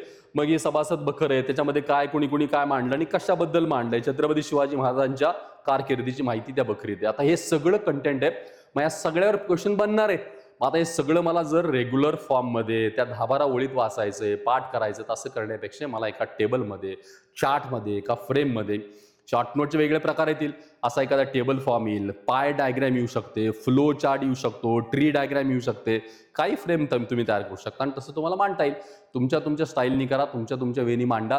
बट हे सगळं सिनॉप्सिस सारखं शॉर्टकट सारखं तुम्हाला पाहिजे आणि याला क्वेश्चन मार्किंग करून टाकायचं. पुढे गेलं आणि त्यातले डिटेल पण आपण नक्की बघूया. हा एक टाईप झाला. अशाच पद्धतीने आता परत इतिहासातलेच काही नोट्स आहेत. ब्रिटिश अधिकाऱ्यांनी केलेले इतिहास लेखन आहे. मग इथं दिसतंय जेम्स मिलनं 1817 साली काही ज्या गोष्टी लिहिल्या त्या पुस्तकामध्ये 3 खंड प्रकाशित केले. The history of British India. The history of British इंडियामध्ये जेम्स मिलनं हे जे 1817ला जे लिहिलं त्याच्यात काय लिहिलं, तिथं कुठल्या कुठल्या गोष्टी लिहिल्या, कुठल्या गोष्टींचा अभाव होता, कुठल्या गोष्टी मांडल्या, ते स्पेसिफिक टिपिकल पॉईंट लिहिले. याच्यावर काहीतरी क्वेश्चन बनणार आहे. अशाच टाईपमध्ये तुम्ही एक एक गोष्ट फ्रेममध्ये मांडू शकता. मग हे सगळे ब्रिटिश अधिकारी आहेत, हे त्यांचं सगळं लेखन आहे, कुणी कुणी लिहिलं आणि कशा संदर्भात लिहिलं, ह्या प्रत्येकावर एक एक क्वेश्चन बनेल. भारतीय इतिहासकार कम्प्लीट आहेत. या सगळ्यामध्ये काय काय सगळ्यांनी लिहिलं तिथं आहे, कुणी कुणी काय काय मांडलं, म्हणजे एक्झॅक्ट सगळी नाव आहेत. विका राजवाडेंनी काय मांडलं, कॉम्रेड सिपा डांगेंनी काय मांडलं, ताराबाई शिंदेनी काय मांडलं, न्यायमूर्ती रानडेंनी काय मांडलं, ह्या सगळ्यांनी काय मांडलं, ह्या सगळ्याचा समोरचा संदर्भ तुम्हाला दिसतोय. आणि मग त्या प्रत्येकाला कनेक्टेड क्वेश्चनकडे तुम्ही जाऊ शकाल आणि एक एक टिपिकली त्या फ्रेम प्रमाणे तुम्ही एकेकाचा अभ्यास बरोबर करू शकाल. कारण हे सगळं छोटं करत गेला, एका चौकटीत मांडलं तर रिपिटेशन जास्त होणार आहे. म्हणून आयडियली ही स्मार्ट प्रिपरेशनचा पार्ट आहे की जो आपल्याला आता शिकला पाहिजे, तो समजला पाहिजे. असा प्रत्येक विषयाचा भूगोल आहे, भूगोलातला पण वेगळ्या टाईपमध्ये तुम्ही मांडू शकता. याच्यानंतर सायन्स दिसतंय, S1 आहे. S1 मध्ये आता इथं दिसतं तुम्हाला इफेक्ट ऑफ इलेक्ट्रिक करंट हा चॅप्टर आहे. मग त्याचं अतिशय आयडियली समोर गोष्टीची मांडणी केली. आता ह्या नोट्समध्ये पण एक उत्तम प्रकारे नोट्सचा फॉर्मॅट मी नंतर एका सॅम्पलमध्ये दाखवेन तुम्हाला. हे फॉर्मॅट काय असणार आहे, नोट्स काढताना काय कंडिशन आहेत ते फक्त थोडं लक्षात ठेवा. नोट्स काढताना नेहमी काय करायचं, 2 कलरचे पेन वापरायचे, एक ब्ल्यू आणि ब्लॅक. पहिलं लक्षात ठेवा. ब्लॅक पेननी सगळे हेडिंग लिहायचे आणि ब्ल्यू पेननी सगळं आतला कंटेंट लिहायचं. ही पहिली आयडियली गोष्ट. ब्लॅक पेननी हेडिंग, ब्ल्यूनी कंटेंट. रेड पेननी काही लिहायचं नाही. रेड पेन हा रिमार्कसाठी असतो. तुम्ही प्रयोग करून बघा. रेड पेननी समजा 4-5 ओळी लिहिल्यात आणि नंतर त्या जर ओळी तुम्ही परत वाचल्या, पाठ केल्या आणि परत आठवायचा प्रयत्न करा, ती सगळी अक्षरं मिक्स होताना तुम्हाला दिसतील, आठवतील तशी. बिलकुल क्लिअर होणार नाही. त्यामुळे हे पक्क डोक्यात ठेवा. रेड पेननी कुठलाही रिमार्कच करण्यासाठी, ते कुठलाही रायटिंगसाठी वापरायचं नाही. सो ब्लॅकने हेडिंग, ब्ल्यूनी कंटेंट लिहायचा. एकदा ते एक एक मांडत गेल्यानंतर मग रेड पेनचा यूज करा. रेड पेननी काय करायचं, स्टार करायचे. स्टार म्हणजे 3 star, 2 star, 1 star. Important point नुसार वर्गात शिक्षकांनी शिकवताना जे महत्वाचं सांगितलंय त्याला पुढे स्टार कराल तुम्ही. इथं हा पॉईंट शिकवला समजा, इथं काय जूल्स लॉ आहे, हा एकदम इम्पॉर्टंट आहे, 3 स्टार केले. याच्यानंतर त्याला काय फ्यूज वायर, हे थोडंसं महत्वाचं 2 स्टार केले. एखादं 1 स्टार केले. हे सगळे नोट्समध्ये प्रिपेअर करायचे. म्हणजे ब्लॅकनं हेडिंग करायचं, ब्ल्यूनी कंटेंट त्यातला लिहायचा, नंबर 1. नंतर रिमार्क करायचे, रेडनं स्टार रेटिंग करायचं. नंबर 3 नंबर 3 सगळ्यात महत्वाचं यातलं PYQचे साल लिहायचे, PYQचे इयर लिहायचे आणि ते इयर लिहिताना ग्रीन पेननी लिहायचे. तुम्हाला नोट्स कशी डेव्हलप करा त्यातला संदर्भ देतोय. ग्रीन पेननी नोट्स त्याच्यातले इयर लिहायचे. म्हणजे एखाद्या कॉन्सेप्टवर समजा ही 2 पानाची मी नोट्स काढली आहे आणि मला ह्याच्यात लक्षात येते की समजा कुठला याच्यातला आहे, आता ह्या प्रत्येकाचा पॉवर हाऊस ऑफ एनर्जी किंवा इथला पण याच्यात घेऊया, H=I²RT हा फॉर्म्युला आहे, याच्यावर जूल्स लॉचा हा फॉर्म्युला आहे, त्याच्यावर आपण काही कॅल्क्युलेशन करतोय आणि मला हे लक्षात आलं की याच्यावर दरवर्षी प्रश्न आहे, मागच्या सलग 4 वर्षात प्रश्न आहे, एक न्यूमेरिकल विचारतात. मग इथं मी लिहिलं पाहिजे PYQ मध्ये समजा 2025 लिहिलं, 2024 लिहिलं, 2023 लिहिलं, हे सगळे साल लिहिले पाहिजेत आणि हे सगळे साल लिहिताना ग्रीन पेननी PYQ लिहा. म्हणजे board B26, tweet B25, B24, B23 म्हणजे बोर्ड 25, बोर्ड 24, बोर्ड 23 असं तुम्हाला मांडता येईल. म्हणजे त्या प्रश्नाचं परीक्षेचं वेटेज पण आपल्याला कळायला लागतं. म्हणजे नोट्स काढायची, स्टार रेटिंग इम्पॉर्टंट म्हणून करायचं रेड पेननी, नंतर त्याचे परीक्षेचे साल लिहायचे, म्हणजे मागच्या वर्षात किती वर्षात विचारलाय आपाप त्याचं व्हॅल्युएशन वाढतं. आणि शेवटचा मोस्ट इम्पॉर्टंट पॉईंट आहे, पेन्सिलनं रिमार्क करायचे, कोडिंग करायचं. हे कोडिंग करायचं ABC, लक्षात ठेवा काय करायचं कोडिंग, A, B आणि C हे कोडिंग करायचं पेन्सिलनं. काय कोडिंग करायचं की जे तुम्हाला वर्गात शिकवताना, म्हणजे आज जर मला शिक्षकांनी शिकवलं 5 पानं आणि ह्या 5 पानांचं मी ही 2 पानं तयार करून ठेवली आहेत, आता ह्या 2 पानांना मला रिवाइज करायचं, त्याची उजळणी करायची. मग हे 2 पानं मी शॉर्ट करताना जे काही मला क्लासमध्ये शिकवलं गेलं असेल हे मला किती सगळ्यात जास्त चांगलं कळलं त्याला मी A कोडिंग करेल, जे मला मध्यम कळलं त्याला पेन्सिलनं B कोडिंग करेन आणि जे मला कळलं नाही टफ होतोय त्याला C कोडिंग करेन. असं ABC कोडिंग करायचं. का? रिव्हिजनला हे मॅटर करतं. मग हे 2 पान आहेत, मला हा पॉईंट अतिशय चांगला कळला, डेफिनेशन कळली, मी त्याला A कोडिंग करेन. मला याच्यामध्ये हा कुठलाही ऍप्लिकेशन्समध्ये मला थोडे मध्यम कळले, ह्याला B कोडिंग करेन तिथं. मला इथला हा पॉईंट कळलाच नाही, मला C कोडिंग करेन तिथं. हे पेन्सिलनं करायचं ABC कोडिंग आणि मग रिव्हिजनमध्ये प्लॅन करायचा की जे A मला जास्त कळलंय ते मी थोडं थोडं वाचेन, B जे मला वाटतंय ते मी थोडं जास्त रिवाइज करेन आणि C जे मला कळलेलंच नाहीये ते मी राईट रिवाइज हे मल्टिपल टाइम करेल आणि मग हळूहळू मला Cतलं B ताणायचंय, Bतलं मला A ताणायचंय. हा रिव्हिजनचा माझा टार्गेट आणि टास्क असेल. म्हणजे कुठलीही नोट्स काढताना तुम्हाला ब्लॅक ब्यूनी लिहायचंय, रेड पेननी इम्पॉर्टन्स पॉईंट स्टार करायचेत, नंतर ग्रीन पेननी PYQ लिहायचेत आणि ABCनं कोडिंग अंडरस्टँडिंग बेस्ड कोडिंग करायचंय. ही एक आयडियल नोट्सची मेथड तुम्ही अप्लाय करा, किती एक्सलंट फरक पडेल बघा तिथं. अन्यथा बऱ्याच वेळा उजळणी करताना जे येते तेच वाचलं जातं. फॉर एक्झाम्पल तुमचा आता हे रिव्हिजन वाईज तुम्ही गेलात तर हा तुमचा A वाला कंटेंट हाच तुमचा जास्त वाचला जाईल. फार तर B कडे तुम्ही थोडं बघाल, C राहतं तसंच राहतं आणि मग ते तसंच बॅक राहतं, इम्प्रुव्हमेंट दिसत नाही. सो फर्स्ट C वर वर्क, देन B वर वर्क, मग A वर वर्क आणि Aला मेंटेन करायचं. ही नोट्सची एक आयडियल मेथड पक्की लक्षात ठेवा तिथं. हा झाला सायन्सचा पार्ट आहे. पुन्हा सायन्स पेपर 2 मध्ये टाइप्स ऑफ न्यूट्रिशन आहे, मग न्यूट्रिशन टाइप्स आहेत, हे दिसतात टाइप्स ऑफ न्यूट्रिशन आहे. इथं तुम्ही साल लिहू शकता, कोणत्या वर्षी पेपरला क्वेश्चन विचारले तुम्हाला लिहिता येईल. हे दिसते ऑटोट्रॉफिक आहे, हेट्रोट्रॉफिक आहे, मग ह्या दोन्हींचे डेफिनेशन त्याच्यातले असणारे पॉईंट आहेत, इथं दिलेले सब पॉईंट आहेत. याला तुम्ही अंडरलाईन करू शकता, वर करू शकता. आता अंडरलाईन करताना बऱ्याच मुलांना हायलायटर वापरायची सवय असते. गुड, चांगलं आहे, नो प्रॉब्लेम. पण हायलायटर वापरताना कुठला तरी एक किंवा मॅक्सिमम 2 कलर ठरवा. फार कलरमध्ये जाऊ नका. तुम्ही खूप कलरमध्ये गेलात तर ती नोट्स नुसती बडबडीत होईल आणि तुम्ही डेकोरेशनमध्ये जास्त अडकला. त्यापेक्षा खाली अंडरलाईन करा. एखाद्या रेड पेननी अंडरलाईन केलं चालेल तुमच्या नोट्समध्ये किंवा ग्रीन पेननी अंडरलाईन केलं चालेल. अगदीच पाहिजे तर हायलाईटला तेवढे शब्द हायलाईट करू शकता, पण मॅक्स 2 कलर पेन वापरायचे, त्यापेक्षा जास्त नाहीत. हे झालं तुमच्या नोट्सचा पार्ट आहे. नाव वर्किंगमध्ये पुढे गेलात, रिकरिंग वर्क आहे. म्हणजे आपण जे मगाशी बघत होतो रिकरिंग वर्क, याचा अर्थ काही एक गोष्ट रिपीटेडली करणं, त्याला आपण रिकरिंग म्हणतो इथं. मग काही तुमच्या अभ्यासक्रमातले असे भाग आहेत हे तुम्हाला रिपीटेडली करावे लागणार आहेत आणि ते रिपीटेडली केल्यानंतर जसं तुम्ही टेबल शिकलात किंवा पाढे शिकलात ते मल्टिपल टाइम म्हणत गेला म्हणजे आता पाठ झाले तुमचे ठराविक. जे पाढे तुम्ही रिपीटेडली नाही म्हणत गेलात ते तुम्हाला अजून येत नाही, त्याला कॅल्क्युलेशन करावं लागतात. तसं काही ठराविक टिपिकल रिकरिंग वर्क आहे की जे करणं थोडंसं क्रमप्राप्त आहे, प्रत्येक वेळेस करायला पाहिजे असं नाहीये, पण मग पाठांतराच्या मोडमध्ये जायच्या ऐवजी रायटिंग मधून रिकरिंग करायचं, असं काही टाइप्स आहे. म्हणजे काय करायला पाहिजे, याच्यामध्ये काही कॉन्सेप्ट आहेत, जसं इंग्लिश दिसतंय, इंग्लिशचं ग्रामरचे काही रूल्स आहेत, त्याचे काही बेसिक फ्रेम आहेत, हे रिकरिंग मध्ये करायला पाहिजे. मॅथचे काही फॉर्म्युले आहेत, त्याचे थिअरम आहेत, हे रिकरिंग करायला पाहिजे. सायन्समध्ये डायग्राम्स आहेत किंवा रिझन्स आहेत, ऍक्टिव्हिटी बेस्ड क्वेश्चन आहेत, हे रिकरिंग मध्ये तुम्हाला लिहिले पाहिजेत. हे रिपीटेडली करायचं वर्क आहेत. हे कधी करावं याचा पण टाइम ठरला. एक तर अर्ली मॉर्निंग, उठल्या 15 ते 20 मिनिटं किंवा झोपायच्या अगोदर 15 ते 20 मिनिटं. का तर त्यावेळेसचा टाइम स्लॉट, त्यावेळेसचा तुमचा थोडासा कूलनेस, आणि रात्री केलं तर तो तुम्हाला फरक तर डोक्यात तसा राहू शकेल. अशाच वेळेत करायचं. आणि हे फक्त वाचायचं नाही, पाठ नाही करायचं. पाठ केलं की विसरणार आहे. ते रायटिंग करत फॉर्म्युला समजा तर एक फॉर्म्युला कमीत कमी 8 वेळा 8 टाइम्स 8 वेळा एक फॉर्म्युला लिहा. असं तुम्ही 5 फॉर्म्युला रोज निवडा आणि त्या 8-8 वेळा लिहायचा प्रयत्न करा. हळूहळू पुढे जायचं. असा एक फॉर्म्युला मिनिमम 30-40 वेळा लिहून झाला की दुसरा फॉर्म्युला ऍड करायचा, मागचा फॉर्म्युला कमी करायचा, असं कॉम्बिनेशन करत जायचं. आणि असे फॉर्म्युले असतील, रिॲक्शन्स असतील, त्याच्यानंतर न्यूमेरिकलचा बेस असेल, बेसिक फॉर्म्युले 80 असतील तिथं, हे सगळं तुम्हाला या टाईपमध्ये करता येईल. फक्त ते करताना सकाळी उठल्या किंवा रात्री झोपायच्या वेळेस करावं. हे रिकरिंगचा पार्ट आहे आणि हे इम्पॉर्टंट आहे, मस्ट आहे, कारण हे तुम्हाला पुढं सोबत मार्क इम्प्रुव्हमेंटसाठी लागणार आहे. अशा टाईपमध्ये जाऊ शकाल तिथं. आता रिकरिंगमध्ये काही वर्क आहे, जसं इंग्लिश आहे, मी आत्ताच बोललो इंग्लिशचं ग्रामर आहे. इंग्लिशच्या ग्रामरमध्ये तुम्हाला दिसतंय सगळ्या कुठल्या जसं आता डिग्रीचा पार्ट आहे, पण त्या डिग्रीमध्ये कोणकोणत्या comparative degree, positive degree, superlative degree, हे तिन्ही डिग्रीचे तुम्हाला प्रकार दिसत आहेत. मग हे जे काही स्पेसेस काय दिलेत त्यांनी, हे जे काही फीचर्स दिलेले आहेत, कुठं वापरायची, कशी वापरायची, काय वापरली जाते, काय बदल होतात, हे सगळं फ्रेम आहे. आता हे तुम्हाला अगदी तोंडपाठ झालं असणार आहे, पण काही वेळेला त्याचे ऍप्लिकेशन कळत नाही. रूल कळतो पण अप्लाय करायला गेले की कळत नाही. मग अशाच रूल थोडा चांगला आहे का परफेक्ट बघा आणि त्या रूलमध्ये एक 2 एक्झाम्पल टाकून रोज चेक करायचे. रूल पाठ झाला, रूल लिहून टाकला, एक एक्झाम्पल टाका, चेक करा, एक एक्झाम्पल टाका, चेक करा, असं मेथड करत गेलात हे तुम्हाला बरोबर कळत जाईल तिथं. हे बेसिक वर्क केला तुम्ही. तसंच सेम आहे इनडायरेक्ट स्पीच आहे, डायरेक्ट इनडायरेक्ट तुम्ही शिकता. इनडायरेक्ट स्पीच आहे, त्या इनडायरेक्ट स्पीचमध्ये सुद्धा वाक्यांचे प्रकार आहेत, कोणकोणते असर्टिव्ह स्टेटमेंट आहेत, इंट्रॉगेटिव्ह आहे, त्याच्यानंतर तुमचा इम्परेटिव्ह एक्सक्लेमेटरी सेंटेन्स आहे, लेट सुरू होणारी वाक्य आहेत.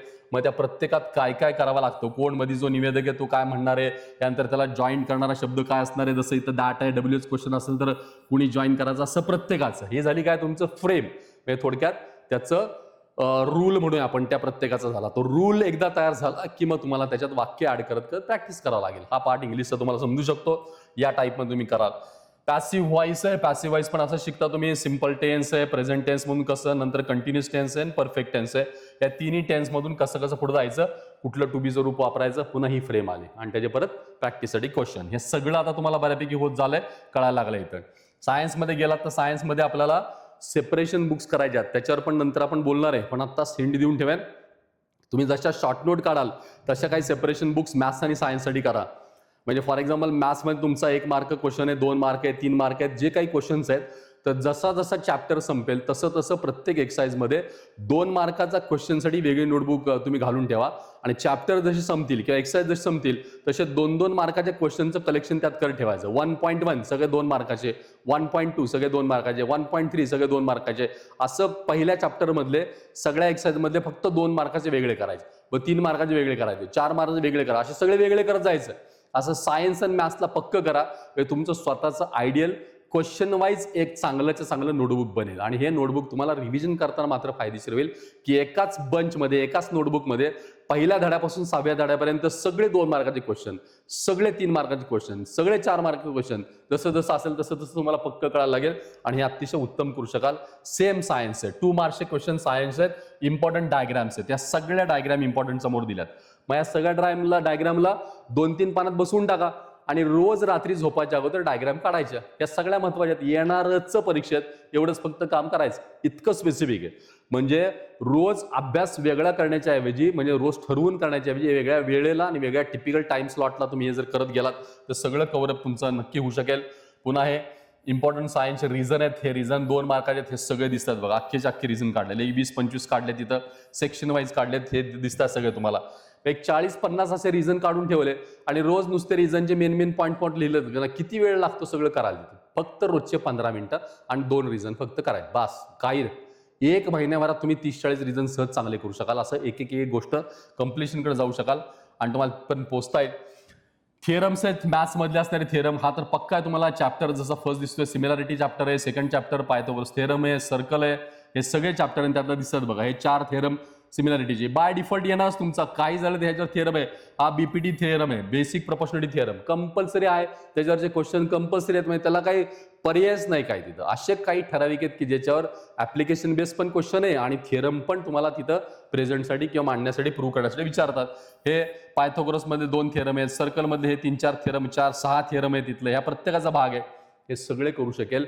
टिपिकली थिअरम करताना कसं प्रॅक्टिस करायचं, टेक्स्टबुकमध्ये जो थिअरम दिला असेल, जी डायग्राम दिले, डायग्राम नंतर मग तुम्हाला गिवन आहे, टू प्रूव्ह आहे आणि प्रूफ आहे, आणि मग तुम्ही अख्खं प्रूफ लिहित राहता. इथं जी पुस्तकात डायग्राम दिले त्याच डायग्राममध्ये त्या फिगर वाईज तुम्हाला हे चेंजेस करत करत गेले पाहिजेत आणि त्या फिगरमध्ये फक्त नावं बदलत जावा. त्या फिगरमधली नावं बदलायची. फॉर एक्झाम्पल जर तुम्हाला एखादा फिगर दिले एबीसी नावाने आणि एबीसीने तो ट्रायंगल दिलाय आणि त्याचं सगळं अख्खं प्रूफ सांगितलंय, तर तुम्हाला हे करताना तुम्ही एकच एबीसीने पाठ करू नका.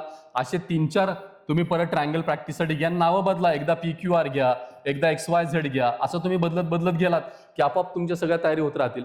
म्हणजे नाव बदलले की आपण आपल्या कॉन्सेप्टला लागायला लागतो. नाही तर एकाच नावाने सगळं थेरम वाचायचं आणि पाठ करायचं असं करायचं नाही. त्याचे नावं बदलायची, वर्किंग पर्यंत करायला गेलं पाहिजे. हे महत्वाचं. मी आता फिगर डायग्राम शब्द आला म्हणून सांगतो. बऱ्याच मुलांना या गोष्टीचा अंदाज नाही. हे 2 शब्दांचा मी कायम बऱ्याच वेळा मुलांना प्रश्न हा विचारतो, कित्येक वेळा गोंधळ होतो मुलांचा. फिगर आणि डायग्राम हे 2 शब्द तुम्हाला सारखे आलेत आणि तुम्ही आत्ताही बघताय. हे 2 शब्द कशात असतात? सायन्समध्ये डायग्राम असते आणि मॅथ्समध्ये फिगर असते. हे 2 शब्द लक्षात घ्या. सायन्समध्ये डायग्राम शब्द आहे, मॅथ्समध्ये फिगर शब्द आहे. दोन्ही शब्दात फरक काय नक्की? मॅथ्समध्ये डायग्राम का नाहीये आणि सायन्समध्ये फिगर का नाहीये? म्हणजे डायग्रामचा अर्थ मराठी अर्थ आकृती, फिगरचा अर्थ रचना. या दोन्ही शब्दातला बेसिक फरक काय हा एकदा पक्क शोधा आणि विचार करा. फिगर आणि डायग्राम मधला शब्द काय? मी आता उत्तर देणार नाही, तुमचं तुम्ही त्यातलं नक्की शोधा. फिगर डायग्रामचा फरक काय? वर्क करताना आपल्याला त्या गोष्टी डोक्यात ठेवून एक छोटं करा. हे म्हणजे माहितीसाठी फक्त तुम्हाला सांगितलं. अशा पद्धतीने तुम्हाला हे वर्क करता शिकेल. या बेसिक वर्कमध्ये जाऊ शकाल. हे सगळे फॉर्म्युले आहेत, तुम्हाला बेसिक कळतात. मेन्सुरेशन सारखं महत्त्वाचं चॅप्टर आहे. नंतर हे चॅप्टर 5 कोऑर्डिनेट जॉमेट्री आहे. याच्यातले असणारे सगळे फॉर्म्युले दिसतात तुम्हाला. ट्रिग्नॉमेट्री आहे, हा आपण आयडियली सगळा चॅप्टर घेणार आहे. शॉर्टकट सगळे ट्रिग्नॉमेट्रीचे सगळे फॉर्म्युले शिकवेन मी तुम्हाला. यामध्ये सगळे ट्रिग्नॉमेट्रीचे फॉर्म्युले आहेत. चॅप्टर 7 मेन्सुरेशन आहे. याच्यावर सगळी मोठे एक्झाम्पल आहेत, ही पण फार महत्त्वाची आहेत. आता हे रोज टिपिकली 2-3 फॉर्म्युले घ्यायचे, मांडायचे, नावं बदलायचे, मांडायचे. आता हे जेव्हा मेन्सुरेशन फॉर्म्युले येतील ते फ्रेम कसे होतात त्याचं डेरिव्हेशन शिकलं पाहिजे. खरं तर फॉर्म्युला पहिला डिराईव्ह कसा होतो हे शिकावं लागतं आणि डिराईव्ह कसा होता एकदा शिकलात की मग त्याचं ॲप्लिकेशन खरं कळतं. आपल्याकडे फॉर्म्युला फक्त पाठ करायची सवय आणि रॉंग मेथड आहे खरं. पण आता काही वेळेला मुलांना कळत नाही, लवकर उरकायचं, संपवायचं, डोक्यात ठेवायचं म्हणून गडबडीत आपण करतो. तर बेस्ट फॉर्म्युला पहिला डिराईव्ह कसा होतो त्याचं डिराईव्ह होणं बघा, डेरिव्हेशन त्याचं चेक करा आणि मग तुम्ही त्या फॉर्म्युल्याच्या ॲप्लिकेशनकडे जावा. आपोआप सगळा सिक्वेन्स लक्षात राहू शकेल. पण मिनिमम या टाईपमध्ये गेला तर पक्की तयारी तुमची चांगली होऊ शकेल. सो हा जॉमेट्रीचा रिकरिंग वर्क मधला असणारा पार्ट आहे. असंच प्रत्येक विषयाचं रिकरिंग मध्ये तुम्ही जाऊ शकाल आणि त्या टाईपनं वर्क करता येईल. नाव लास्ट पॉईंटकडे आपण येतोय. लास्ट स्लाइडकडे आपण 75 to 90 म्हणजे 15% टार्गेट ठेवतोय. 15% टार्गेट ठेवताना हे टप्प्याटप्प्यात करायचं एकदम नाही आणि ते शक्य नाही. असं मोठं बर्डन पण घेऊन काम करायची गरज नाही. सिंपल गोष्ट आहे. आत्ता मला 9वीला किती टक्के आहेत? 75%. आता याच्यानंतर माझी पहिली युनिट टेस्ट येणार आहे. फर्स्ट युनिट टेस्टला मला 80% टार्गेट ठेवायचं आहे. 5% इम्प्रुव्हमेंटचा प्लॅन आहे. फर्स्ट सेमिस्टर त्यानंतर येईल दिवाळीमध्ये. इथं मला 82% टार्गेट आहे, कारण आता युनिट टेस्टला अभ्यासक्रम कमी असणार आहे म्हणून आपण 5% स्पॅन ठेवतोय. सेमिस्टरला अभ्यासक्रम थोडा जास्त असेल म्हणून 80 to 82 2% ठेवतोय, कारण कंटेंट जास्त असणार आहे. मग परत प्री बोर्ड एक्झाम असणार आहे, प्रिलियम. खरं त्याच्यामध्ये आधी पण प्रॅक्टिस टेस्ट बरेच येतील, पण नोव्हेंबर-डिसेंबरमध्ये. मग इथं 85% टार्गेट ठेवलं, 3%चा ग्रोथ इथं ठेवला, 3%. परत 88% टार्गेट ठेवलं, इथं 3%चा ग्रोथ ठेवला प्रिलियम सेकंडमध्ये.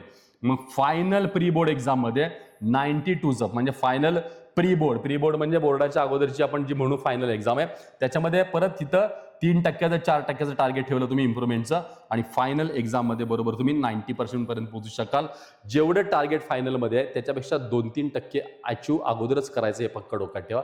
म्हणजे फायनलला किती कमी झालं तर आपण आपल्या टार्गेटपर्यंत जाऊ शकू. असं टप्प्याटप्प्याने तुम्ही करत गेला 2%, 3%, 2%, 3% अशी ग्रोथ परत मिळेल आणि मग 75 to 90 50% टार्गेट म्हणजे 90 मार्कांचं इम्प्रुव्हमेंटचा प्लॅन पक्का तुम्हाला करता येऊ शकेल. एक अतिशय उत्तम पद्धतीने केलेलं नियोजन, उत्तम पद्धतीने तयार केलेली स्ट्रॅटेजी आणि त्या सगळ्या गोष्टीचं एक प्रॉपर इम्प्लिमेंटेशन झालं तर तुम्ही तुमच्या ड्रीम रिझल्टला हे जाऊ शकाल. आता जी मुलं ऑलरेडी 90 वर आहेत, 92 वर आहेत, 93 वर आहेत, यांच्यासाठी थोडा वेगळा प्लॅन असेल, कारण त्यांना मग ॲक्युरेसीचा, परफेक्शनचा, रायटिंगचा, हँड रायटिंग कसं पाहिजे याचा, अशा छोट्या छोट्या गोष्टींचा असेल. तो इंडिव्हिज्युअली आपण नक्की बोलू. तुम्ही तुमचे मेसेज सेंड करा, तुम्ही तुमचे सजेशन सांगा, तुम्हाला अजून काय पाहिजे हे आम्हाला नक्की आमच्या चॅनलवर शेअर करा. त्या सगळ्यावर आपण बोलत राहूया. सो आज आपण हे जे सगळं पाहिलं, 15% मार्क ठरले तर आपण नक्की इम्प्रूव्ह करू शकतो आणि असा 100% प्लॅन आपल्याकडे रेडी आहे. तुम्ही फक्त फॉलो करत राहा. या सगळ्या गोष्टी तारखेला तिथपर्यंत जाण्याचा प्रयत्न करा. सो मला वाटतं की ओव्हरऑल ह्या सगळ्यामधून तुमचा नक्की कॉन्फिडन्स बिल्डअप झाला असेल. हे सगळं प्रॉपर डिस्ट्रीब्यूट केलं आणि योग्य नियोजन केलं तर माझा रिझल्ट मी एवढा आणू शकेन याची खात्री तुम्हाला प्रत्येकाला नक्की असणार आहे. सगळ्यांना या सगळ्या अल्टिमेट टार्गेटसाठी मनपूर्वक शुभेच्छा. अतिशय प्रामाणिकपणे, जबाबदारीनं आणि प्रीप्लॅन्ड वर्क करा आणि तुमच्या ठरलेल्या टार्गेटपर्यंत प्रत्येकाला पोहोचता येईल. सगळ्यांना जाता शिकायला एवढी मला खात्री आहे. So thank you very much and all the best. येणाऱ्या सगळ्या एकलव्य बॅचच्या स्टुडंटला सगळ्यांना मनापासून शुभेच्छा. चलो 90 टार्गेटला आपण क्रॉस करायचा प्रयत्न करूया आणि सगळ्या वर्किंगमध्ये उतरूया. All the best. चलो लेट्स स्टार्ट इट.